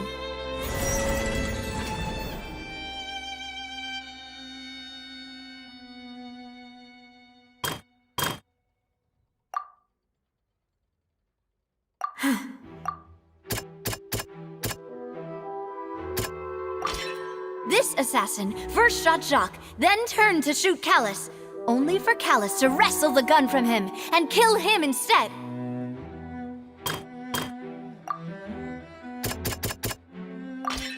A pile of clothing was found at the scene. The guards once believed they were used by Jacques as a costume to disguise himself. But now, it is clear that the clothes were proof that there was a third person at the scene, and that they were turned into water after committing the murder. Since it was raining that day, the culprit was confident that they could use the rain to wash away all traces of their dissolved accomplice. Realizing this, the true culprit caused the hired assassin to dissolve into water, leading everyone to believe Callus was responsible for Jacques' murder. This is the true version of events.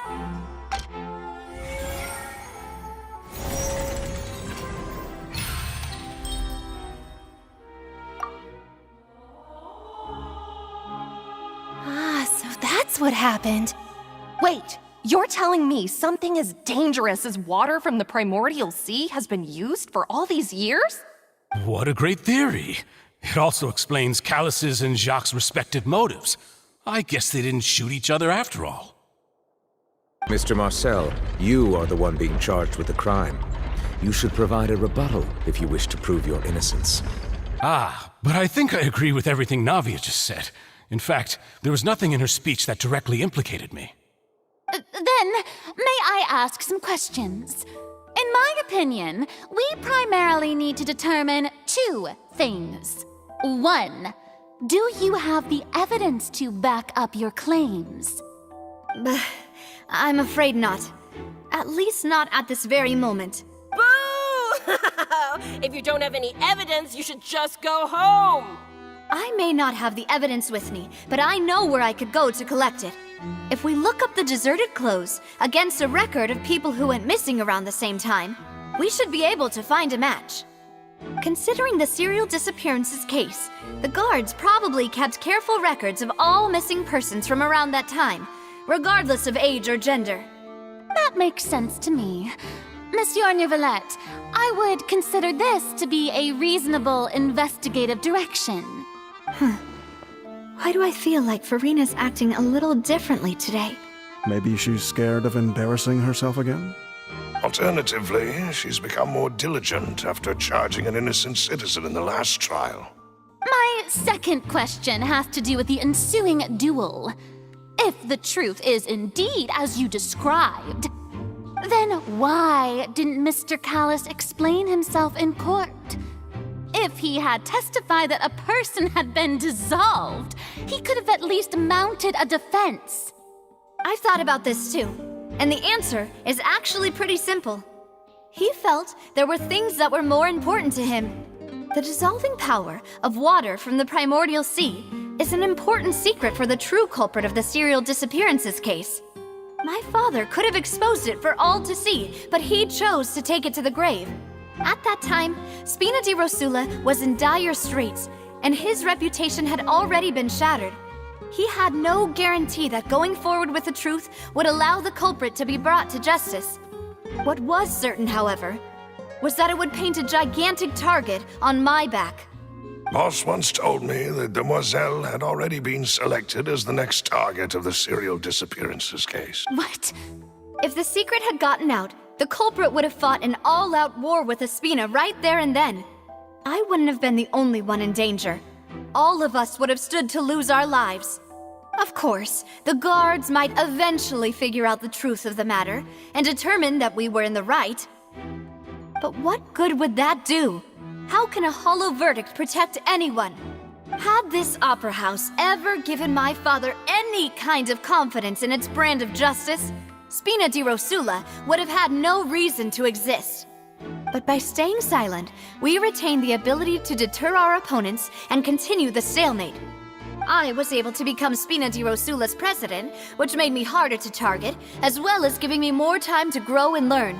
And once I have figured out the truth and stepped up to the challenge, I will do what this opera house cannot, and restore my father's truth and honor back to him. So, you mean to say, your father intended to die in the duelist's ring? That's right. Do you have any proof? Of course. All you need is to ask his opponent, Clarand. I don't need your apology, your guilt, or your support from the shadows. You don't have to do anything for my sake.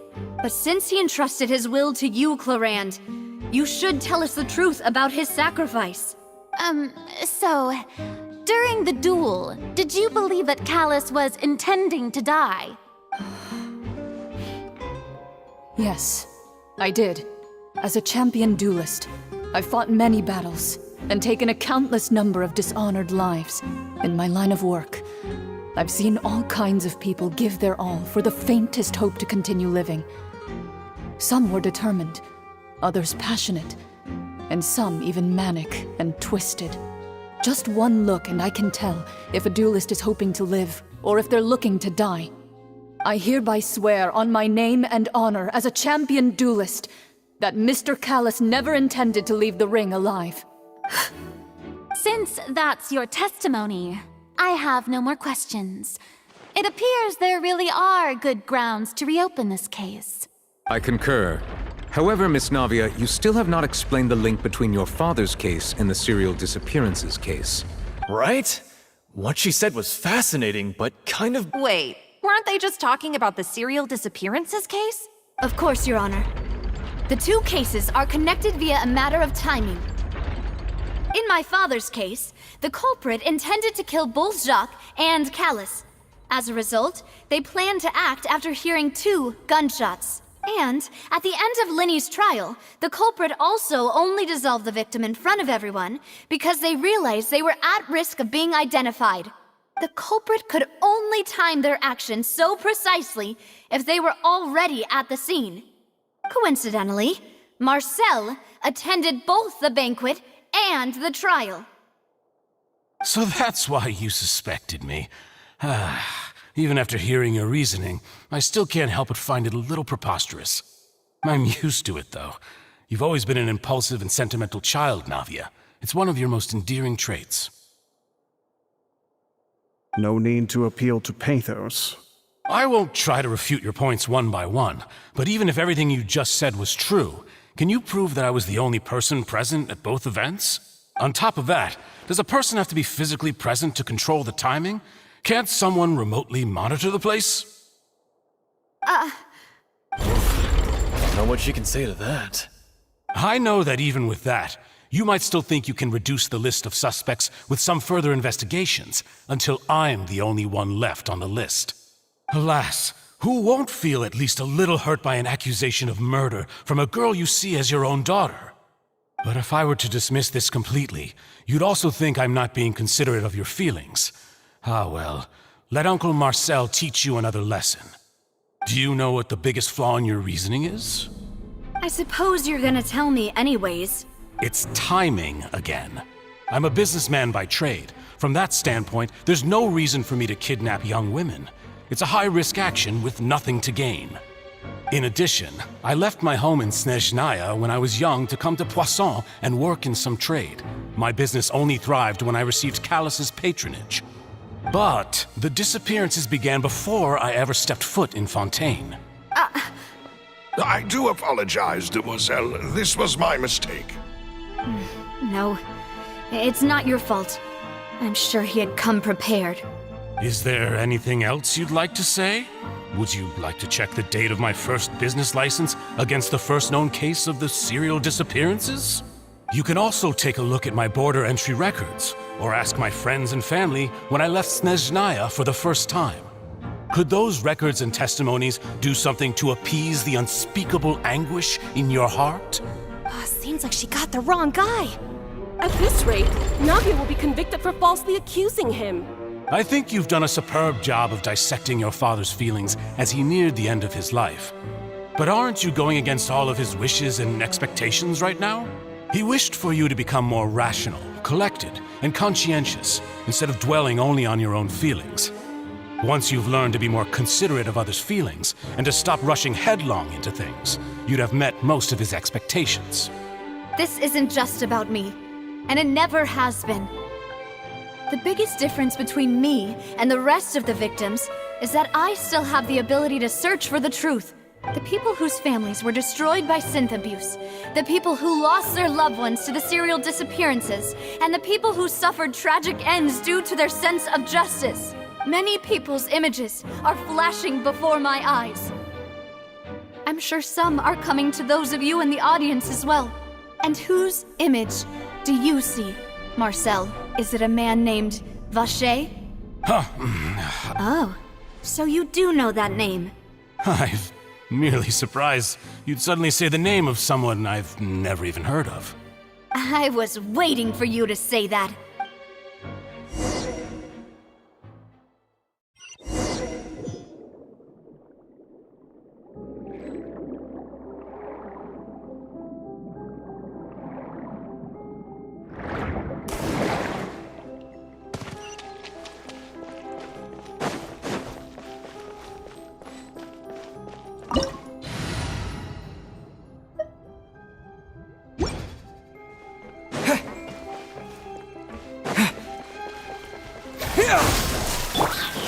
Come a little closer.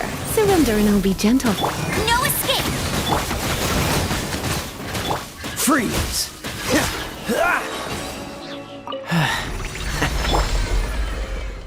Whoa! The floor is going up!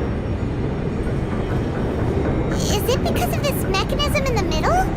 That guy really prepared a lot of stuff for this place.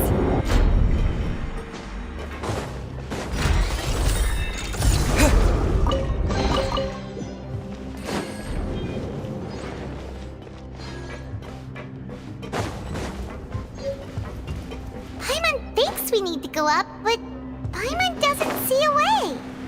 Let's take a look around. Maybe we'll find a hidden mechanism that'll show us the way up.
The water level is rising!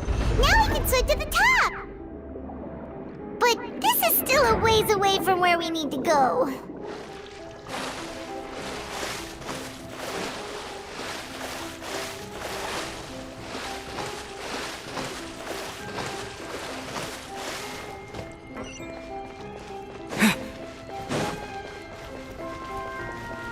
Propagate! You're in for a little shock. Hup, hup, here! Dodge this!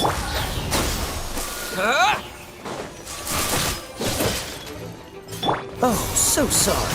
Cool it! Scatter! Yeah. Springboard! Let it rain! Come a little closer. Yep. Dodge this!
spark things up a little. This moment will be frozen in time. Scatter! Yeah!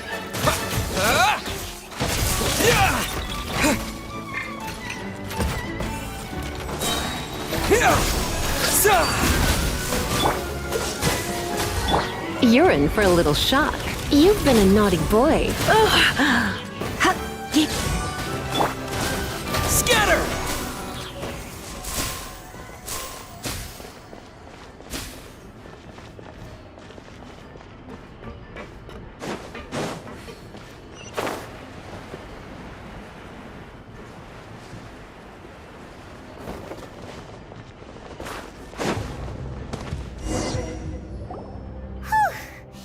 After all that, we finally made it to the innermost sanctum. Though, as expected, the mastermind isn't here. That's right. Then let's hurry up and find some evidence so we can get back to the Opera House and help Navia.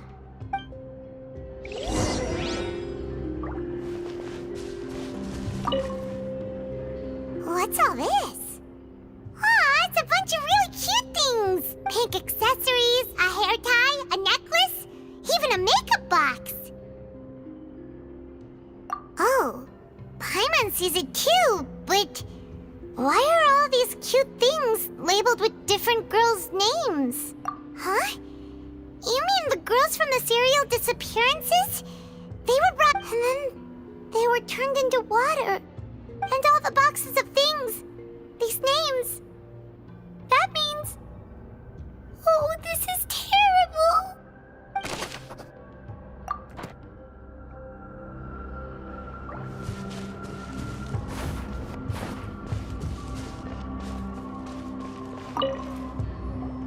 Whoa!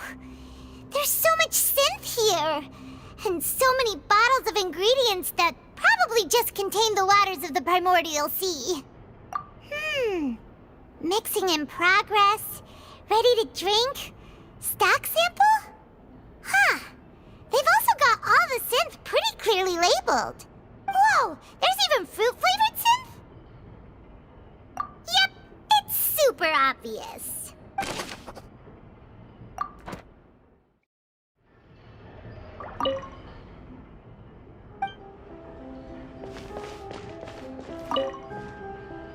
What's this over here?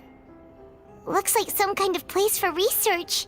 Experiment number 16 aims to verify Jacob Ingold's research conclusions on the primordial sea and use his theory as a foundation to achieve a breakthrough. The experiment was a failure. No individual managed to resurface from the water from the primordial sea. Female specimens 22, 23, and 24 were dissolved. Sorry, Traveler. Paimon will try her best. It's just that Paimon's never read something so scary before. How can someone write something that terrible in such a matter-of-fact tone? You read the rest. Paimon's too scared to keep going. So that's why he did all of these experiments. Wait, did he really think he'd be able to find a way just by dissolving people over and over? That's just insane! Huh? Isn't that the name you heard by the fountain? Paimon thought he was an eyewitness in the serial disappearances case.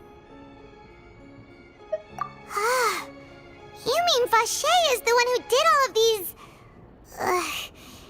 experiments? So that's it! Vache was no victim, but personally took his lover and... No, that's not it either! If that's the case, why would he want people to resurface from the water? In any case, Paimon will write it all down.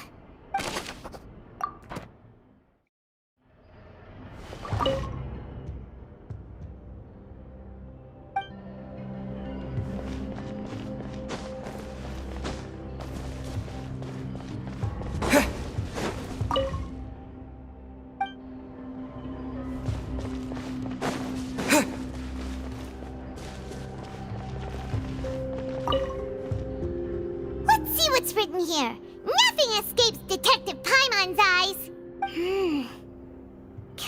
Callis.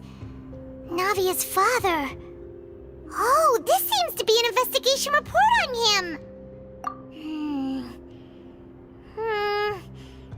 Yep, it's about finding someone to assassinate Jacques and Callis because of a lack of confidence that Jacques himself would go through with it. This should prove the existence of the third person, right? We still have not determined the exact content of the key information Callis has passed on to certain members of his organization. The old dog's a real menace to deal with. Even if he abides by the promise he's made to us, he will still have the upper hand. He can act whenever he wants to make our lives miserable. The only option left is to remove him from the picture entirely. I concur. Let's send someone to kill him. He won't declare war as long as we don't touch Navia. Oh, seems like we've got a bunch of correspondence between the higher-ups. They're all just so evil.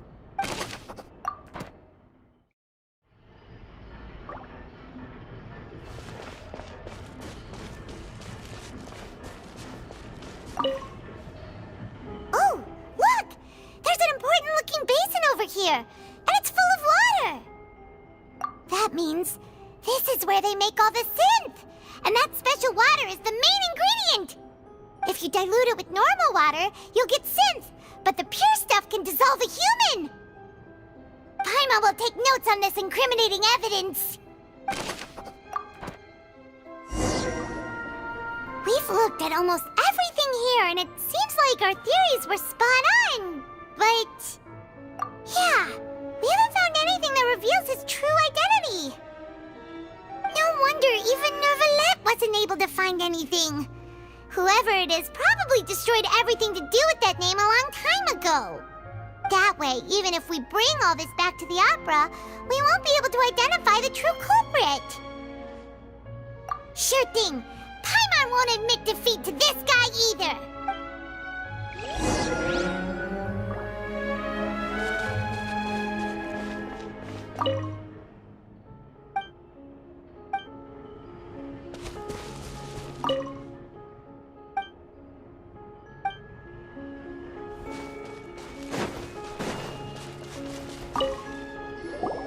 You take that side and Paimon will take this side.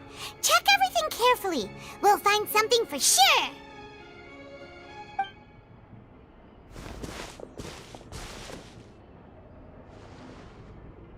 Ugh.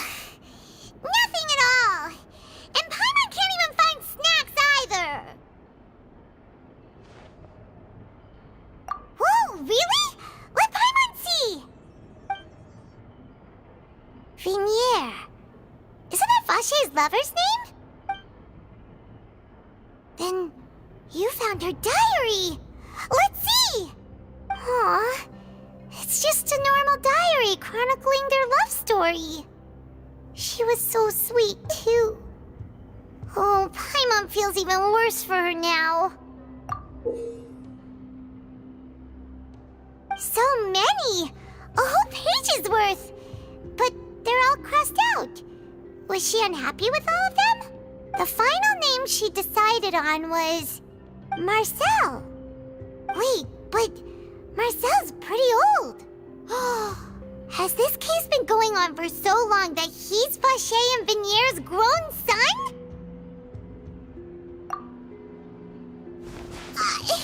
Hey! Paimon still hasn't figured it out yet.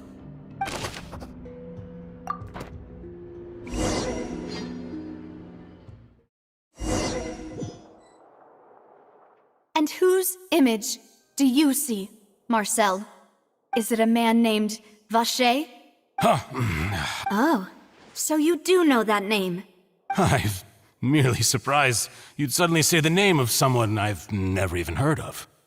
I was waiting for you to say that. Navia! We're back!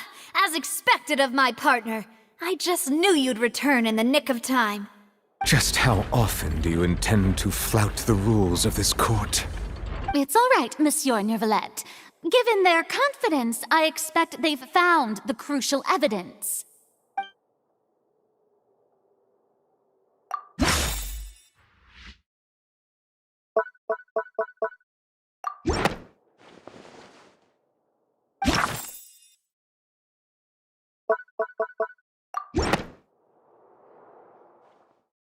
But the truth of it, Marcel, is that you've always been Vache. Huh?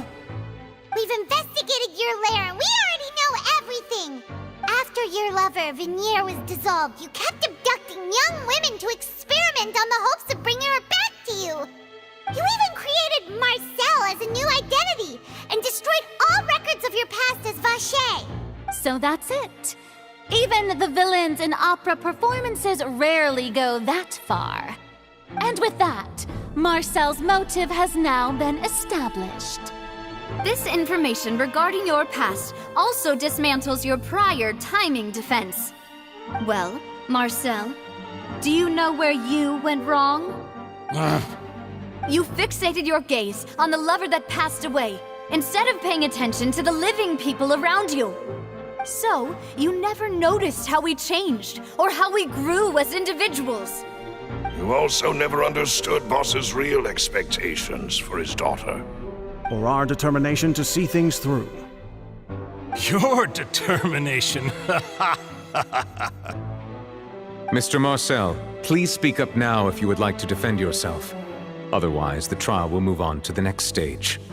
Do you really think I wanted to do any of this? Pay attention to you? What for? Have you ever paid attention to me? Ever empathized with my pain? Ever known how it feels to watch the love of your life dissolve right in front of your eyes? No one helped me. No one even believed me. All those decades ago, even the officers from the Maison Gardiennage were laughing at me. They said there's no way a human being can turn into water. So I must have gone mad from grief. Vinier's death was brushed away by all of you as if it didn't matter at all. Well, now you know, don't you? Ha! Well, it's too late now. All those who were dissolved are gone forever. You only have yourselves to blame. You set up this ornate opera house in pursuit of your so-called justice. Your beloved drama, while turning a blind eye to the suffering of the people. Vinier is dead. We promised each other that we would always be together. Wherever she goes, I will follow. But I'm not from this blasted place, so I can't be dissolved, no matter what I do. Hey, is that water from the primordial sea that he's drinking? I can't dissolve! Can't dissolve! Can't dissolve! Do you all see? I can't go, I can't follow. So if I can't go where she is, what choice do I have but to try to bring her back? I did all of that, and in the end, that accursed Callus still got the better of me. I spent my entire life living on pins and needles, only to get stabbed by his idiot daughter at the very end. The suspect is exhibiting signs of mental distress. Guards, please restrain him. Don't touch me! Don't anybody come near me! I still need to save Vinier. A promise. We made a promise. Vinier. Vinier! Please, Vinier, don't think badly of me. All I want to do is fulfill our promise. At this point, the verdict of this trial is clear. With Mr. Marcel's conviction, the charges against Mr. Tartaglia no longer have any basis. Fine by me. I was in a bad mood, but after a show like that, I'm actually feeling pretty good. Traveler, please submit all the evidence you have collected to the guards, so that I might review and summarize the truth behind the serial disappearances case. The man now known as Marcel was originally named Vache and worked as an adventurer with his partner and lover Vinier. During an underwater expedition, Vinier accidentally came into contact with water from the primordial sea and was dissolved in front of Vache as a result. Vache learned of the primordial water's existence through the work of others and began to kidnap young women for research, with the goal of discovering a method to restore Vinier back to life. To cover his tracks, he invented the new alias of Marcel and began to operate a business in Poisson. During the course of his research, Vacher discovered that a diluted concoction of water from the primordial sea can induce feelings of euphoria, and began to manufacture and market synth. However, as he accumulated wealth to fund his continued research and expanded the scope, he came into conflict with Spina di Rosula. After exchanging blows with Spina di Rosula for many years, Vacher decided to assassinate their president Callus at a banquet. Although the assassination did not go as Vacher expected, he was able to turn Callus into the murder suspect by dissolving the assassin he sent to the scene. And just recently, Vacher attempted to frame Linny as the culprit of the serial disappearances case, using a similar method. However, his attempt to frame Linny failed, and the power of water from the primordial sea became public knowledge. This case also exposed enough of Vacher's machinations that he was eventually successfully charged in court. Thus concludes the enigmatic history of the serial disappearances case, with the truth revealed to all.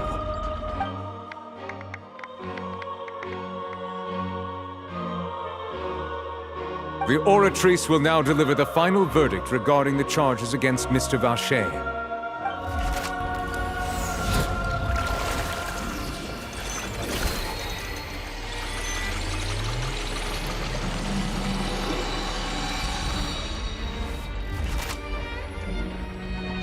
According to the judgment of the Oratrice Mécanique d'Analyse Cardinale, Mr. Vacher is guilty.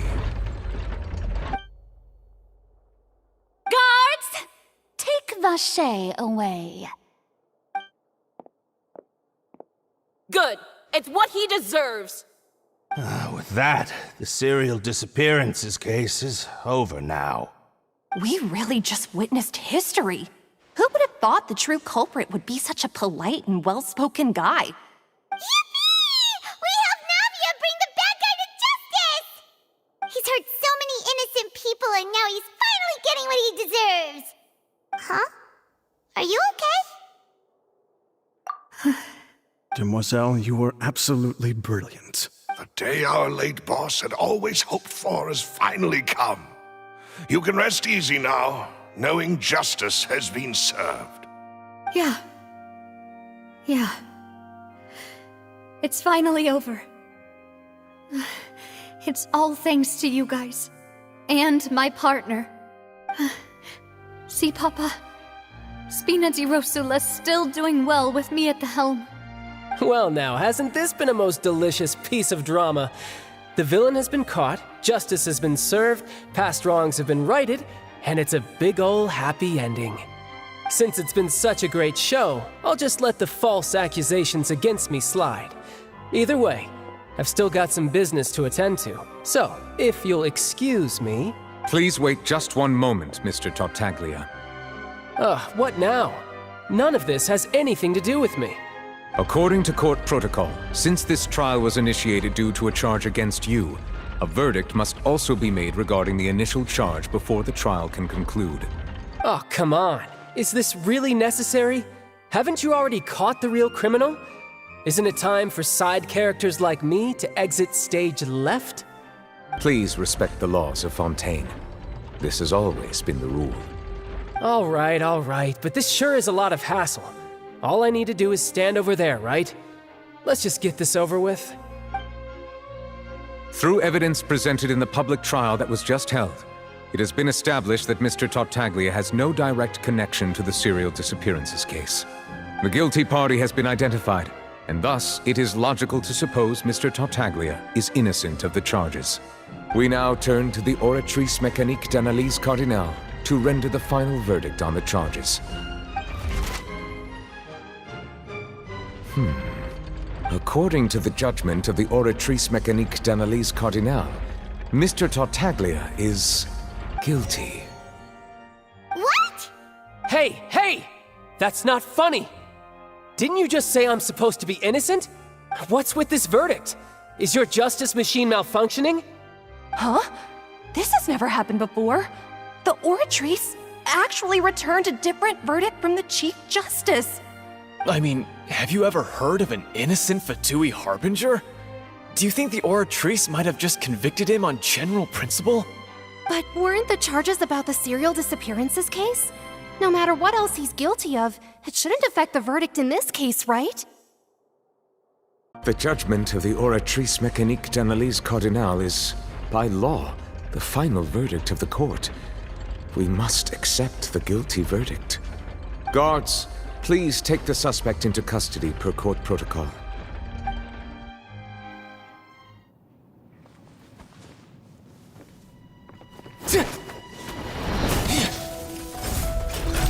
So this is how justice is done in Fontaine. What a joke.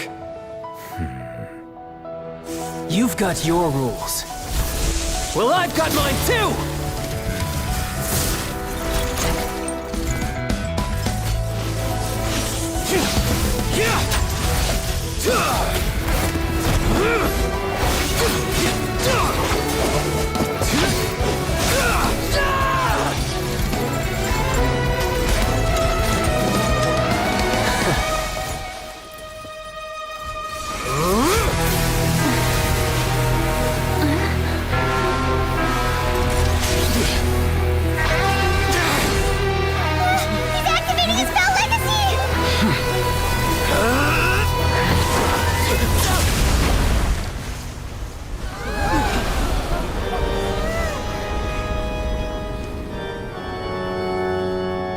I am sorry.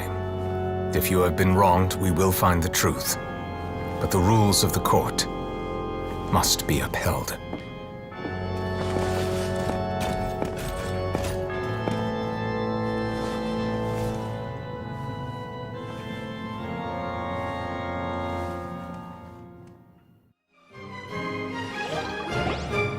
Hey, Monsieur Novelette, what's going on?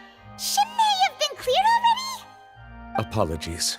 This is also the first time I've encountered such a situation.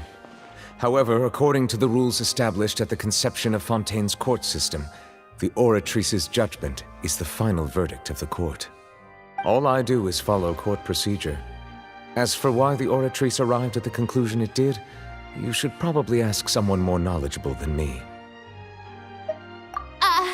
Why are you looking at me? I had nothing to do with it! I don't know what happened there either! Hey, stop staring at me! What does Lady Farina mean by that? She says she has no idea either, but that's impossible. Didn't she create the Oratrice herself? Yeah, so are the verdicts reliable or not? Can results like this really be called justice? My dearest citizens, did you really think we'd allow an incorrect verdict to be handed out in this court? Did you really believe that the judgment could be mistaken or be the result of some sort of random mishap? Don't tell me you thought even I had been blindsided by the Oratrice's result. But the way she looked just now, it was pretty obvious she had no idea what was going on. However, given the state of things, I shall give you an explanation. Everything that just took place, including my supposed shock and bafflement, was a part of an elaborate performance, with every action meant to stir up drama and excitement. And, of course, for every performance, there is a script. Everything has unfolded exactly as I expected from the very beginning. As the embodiment of the very concept of justice, the Oratrice shall never render an arbitrary judgment! If you thought Child had nothing to do with the serial disappearances case, it is only because you've been blinded by the superficial appearance of innocence. Everything he's done, not to mention the danger he poses, are beyond ordinary comprehension and completely unforgivable! All shall be revealed in time. You will come to understand my noble intentions, as well as the absolute correctness of the Oratrice's verdict.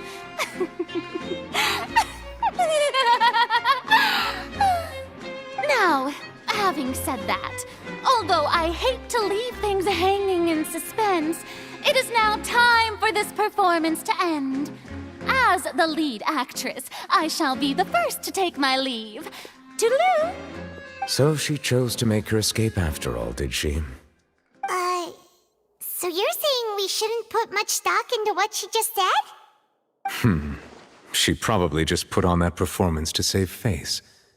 As for the truth, it's unlikely that she actually has any idea. However, please be assured that I will continue to investigate this case in a personal capacity. Just as I promised, if the judgment has been incorrect, we will do our utmost to clear his name. All right. Even though we feel pretty badly for him, we'll take your word for it for now.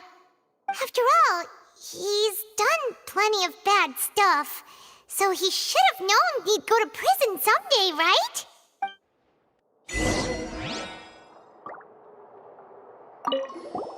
Oh, Monsieur Nervalet! That power you showed when you took him down. Who are you really? I'm the Chief Justice of Fontaine, of course. If officers of the law lack the strength and capability to enforce it, then it makes a mockery of justice.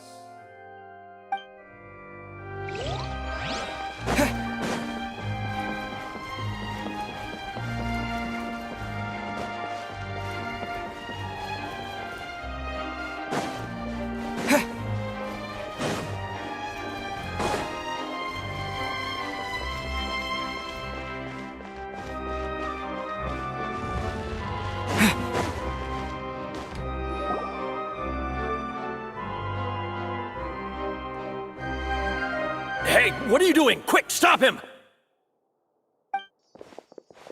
Traveler! Hey! Traveler! Marcel! What are you doing over here? Stop resisting arrest! Cease, or we'll add another charge to the list! No, wait! I just want to ask the Traveler something. I'm not looking to run away. Please, just let me ask this one small thing. Go on. Thank you. I was being led away when I finally realized something. Where did you first hear the name Vacher? I erased all records of that name. So, unless... Are you still trying to prove your innocence? Give it up. You've already been convicted. Really? You did? You're sure? You met her? But how could that be? How did you manage to do it? The Fountain of Lucine? Then she's been so close to me all along. And I just never... Please give me a chance to talk to her again. Just let the Traveler take me to the fountain to see her one last time. This is the last request I'll ever make in my life. You can do whatever you want to me afterwards. I don't... What? Give an inch and you want to take a mile? Do you think serial killers get to make requests like that? Paimon agrees. Why should we give him what he wants when he's only done a ton of super terrible things? This request, is it worth as much to you as your life? Of course! Wait, no. It's worth even more than my life. Humans. Will they betray the instinct to live just to satisfy spiritual needs? Very well. I will grant your request. Your Honor, I fear that... I will go with him. You do not need to worry about any escape. In that case, I shall leave him in your most capable hands, Chief Justice. Thank you, Your Honor.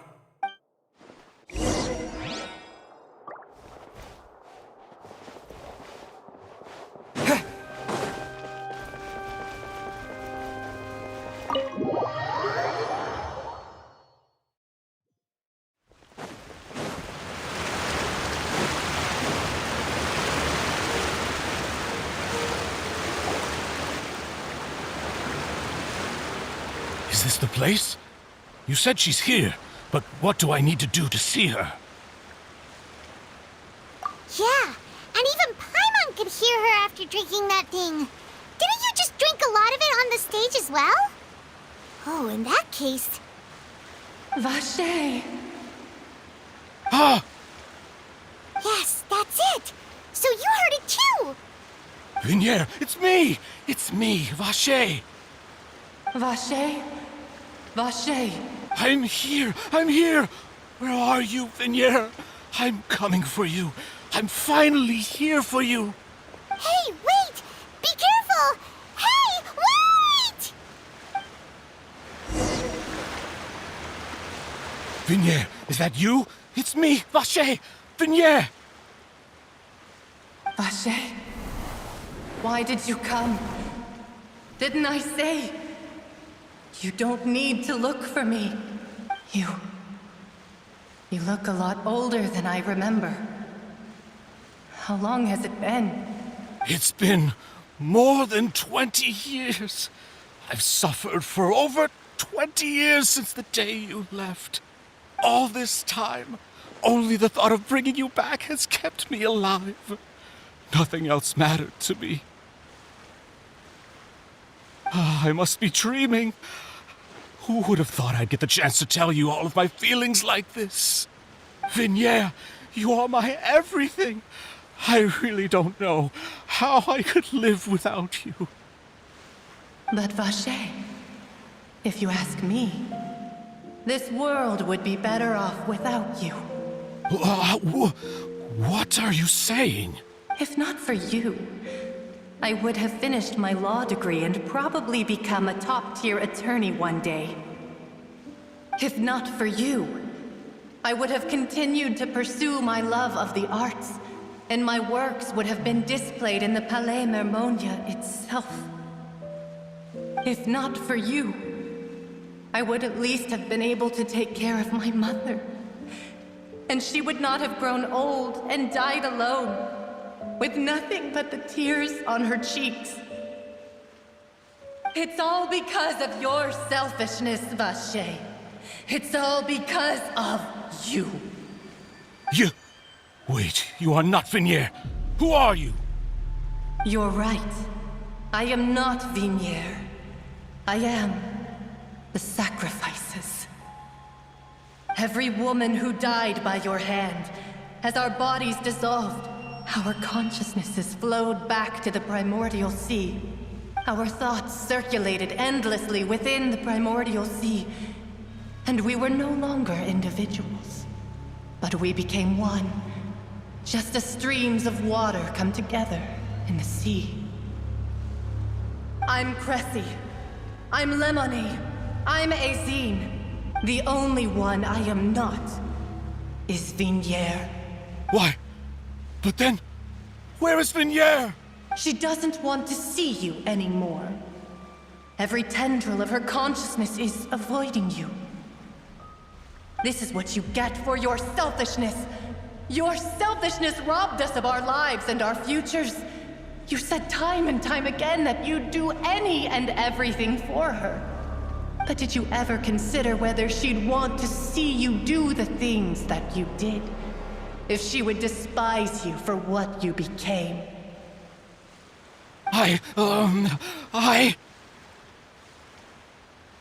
You are a liar, a heartless murderer, and a cowardly narcissist. The only thing you are not is Vignier's beloved. From the moment your first victim died and her consciousness merged with Vignier's, she has had nothing but pure hatred for you.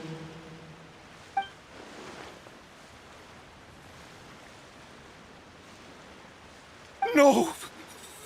Yeah! She can't hate me. Let me see her, please! You still don't understand. When I said don't look for me, that came from the real Vignier. She really doesn't want to see you anymore. But on top of that, she also said that because it's her final drop of pity for you. She said that because she knew that if you did come here, we will show no mercy to you. Vacher. Vacher? Vacher. Vacher. Vacher. Vacher. Drown.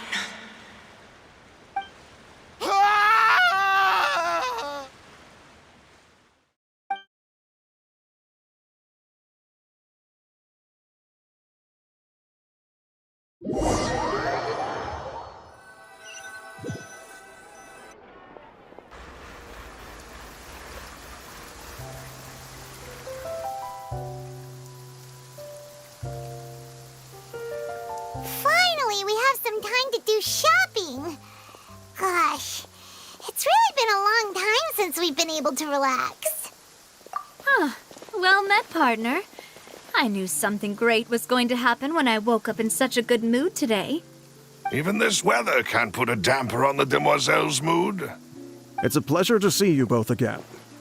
Oh, hey, Navia! It's been a few days. Paimon's already started to miss you. Oh, now that I believe. I'm easy to work with and always bring home the bacon.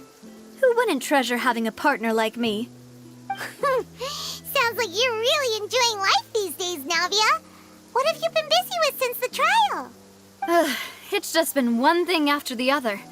I've been making non-stop trips between Poisson and the court since then. Everyone from Spina di Rosula organized a memorial for my father. We never held a memorial when he first died, since everyone knew that even if we held one back then, no one was going to come. This time, though, everyone in Poisson, and even many people from the court, all attended. So his name's definitely been cleared now. That's what we like to hear.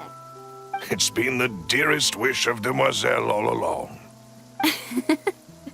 That blasted stubborn fool. I was right to put my faith in him. I'm so glad I didn't give up on the case all those years ago. Oh, by the way, I ran into Charlotte just after I left the memorial service. Well, maybe it'd be more accurate to say I knew she would be there, and there was no way she'd just let me go. Huh? So you know Charlotte too? The Charlotte? Journalist from the Steambird? Yeah, way back when I first became the president of the Spina di Rosula, she was all over me. Wouldn't take no for an answer. I believe the story was called The True Heart of Darkness, Secret Tales of the Yellow Rose. To be fair, though, it was a really flattering feature. So, we've been on pretty good terms ever since. She was trying to lean on our friendship to get me to do an exclusive piece on the serial disappearances case. Oh yeah, she told us about that. She's always been super interested in that case, so now her wish has finally come true too. Anyway, I told her to make sure that when she writes about you guys entering the opera house with the critical evidence, that you both sound really cool. Now that's another thing to look forward to. We trust Charlotte's skills with a pen for sure. Oh, and in other news, I also took Clorand out for a meal. Oh, are you two on better terms now? While you were investigating Vaché's headquarters, Clorand gave testimony on my father's behalf. It was thanks to her that we were able to turn the tide. I wanted to thank her. I mean, there's also no point in being awkward all the time, so we took the chance to reconcile with each other. Oh, that's great. Paimon also thought Clorand wasn't actually a bad person. It's always good to have more friends. Anyway, now that the case has finally been solved, perhaps it will slowly begin to fade from the public consciousness. Oh, actually, there's still one last thing I need to do. What is it? I should pay a visit to my father's grave and tell him the truth of what happened, as well as how it all ended. And on top of that, just how much people still look up to him. That includes me, too. Miss Navia. Indeed. We want to go too! We also think Callus is a really admirable person. Sure thing. I'd like you two to share the moment with me. After all, without you, there might not have been such a positive ending. And in that case, everyone, let's be off. Considering the recent weather, we'll be lucky if we can reach Poisson before dark. Yeah, you're right. It's been raining non-stop for a few days now.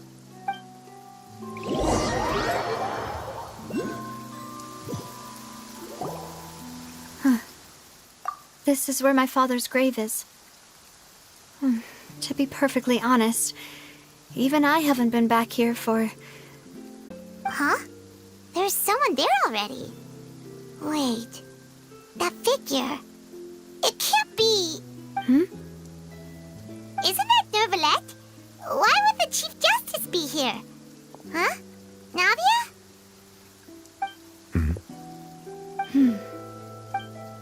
My apologies. I should have asked before coming to pay my respects. Don't say that. Sorry about that. Oh, I was trying to say there's no need for you to apologize. I wanted to show my father how much I've grown, but still, I doubt I've grown to the point that even the Chief Justice would feel compelled to apologize to me over and over. In that case, I will stop apologizing for now. You really could use some pointers on understanding human emotions, Monsieur Neuvillette. In any case, why did you come to Poisson? Well, ever since that day, I've been turning a question over and over in my head. Just what is justice anyway? There was once a time when I didn't want to believe that there could be anything more important to humans than life itself. Oh, rather than that, it's probably more truthful to say I didn't believe humans were capable of resisting the most basic instinct of living things.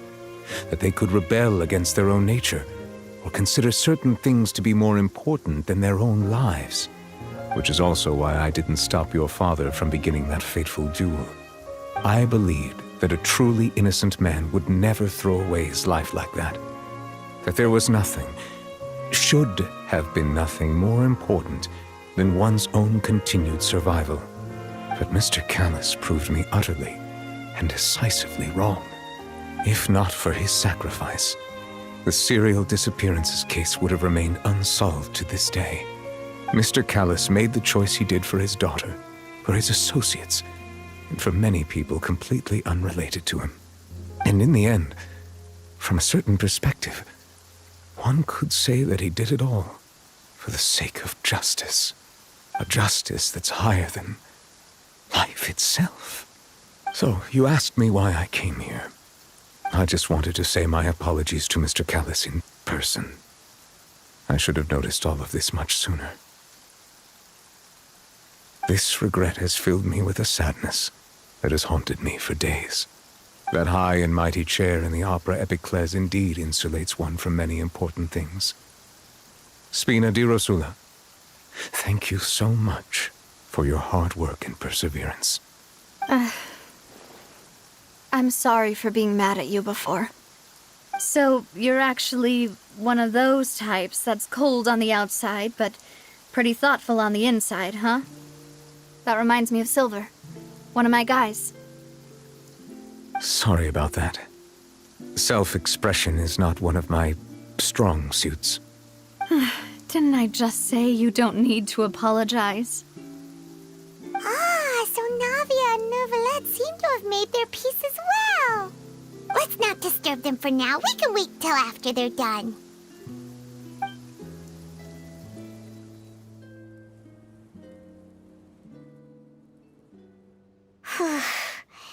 Paimon's never paid respects at someone's grave before. Did Paimon do anything rude there? Huh? Oh, Paimon didn't know that was a thing. But Paimon doesn't know what she would do if she can't fly. Oh no. Paimon hopes Miss Navia won't be too mad. Anyway, Neuvillette is still standing around there. It's not often that we can catch him alone like this, so why don't we go talk to him for a bit? If we can't talk to Lady Farina, we can at least talk to him, right?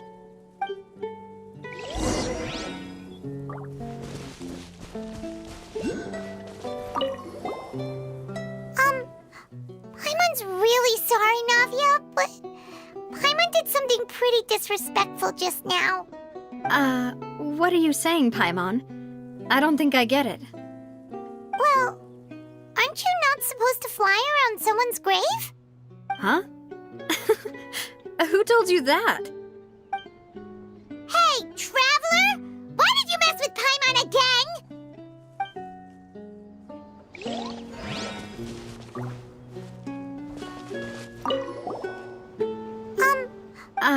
Well... Huh? Hey, Traveler!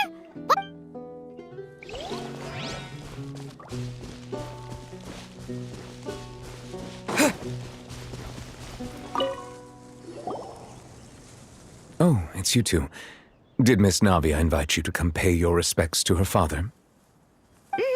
We ran into Navia on the streets today, so we just followed her here. I see. Then is there something that I can help you with? Well, it's pretty hard to run into you like this since you're usually super busy. So we figured we could try to ask you a few questions, if that— Please feel free. Though outsiders, you helped us solve one of the greatest mysteries in Fontaine, and it would be my pleasure to return the favor. So, at court, the bad guys referred to that special water as water from the primordial sea, but what is it really? Truthfully, that name is already quite accurate. I can only surmise that Vacher and his ilk only learned of its nature and existence after extensive research. There used to be a special sea on the surface of this planet. The nature of its seawater was rather different from that of the sea we know today. Most of Tevat's life forms were first born in that special sea. You could say it nurtured much of the life on this planet. Huh. So it really was where everything began. It makes sense to call it primordial then. But today, the primordial sea no longer exists on the planet's surface. What Vacher discovered must have been some kind of special case, or a remnant from a truly ancient age. Huh. So that's how it is. Oh, you really know everything, Monsieur Neuvillette. But if that's the case, then why would people, at least people from Fontaine, dissolve in that kind of water? Indeed. Why would the primordial sea, which was known to engender and nurture life, suddenly reverse itself and devour life instead? To be frank, that also doesn't match my understanding of this world and its laws. There must still be some unknown secrets around the people of this land. Is there anything else you'd like to ask me about?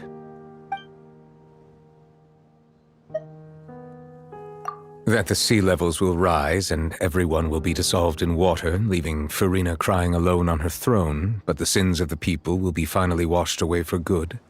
Does that appropriately summarize the version you've heard? That's right!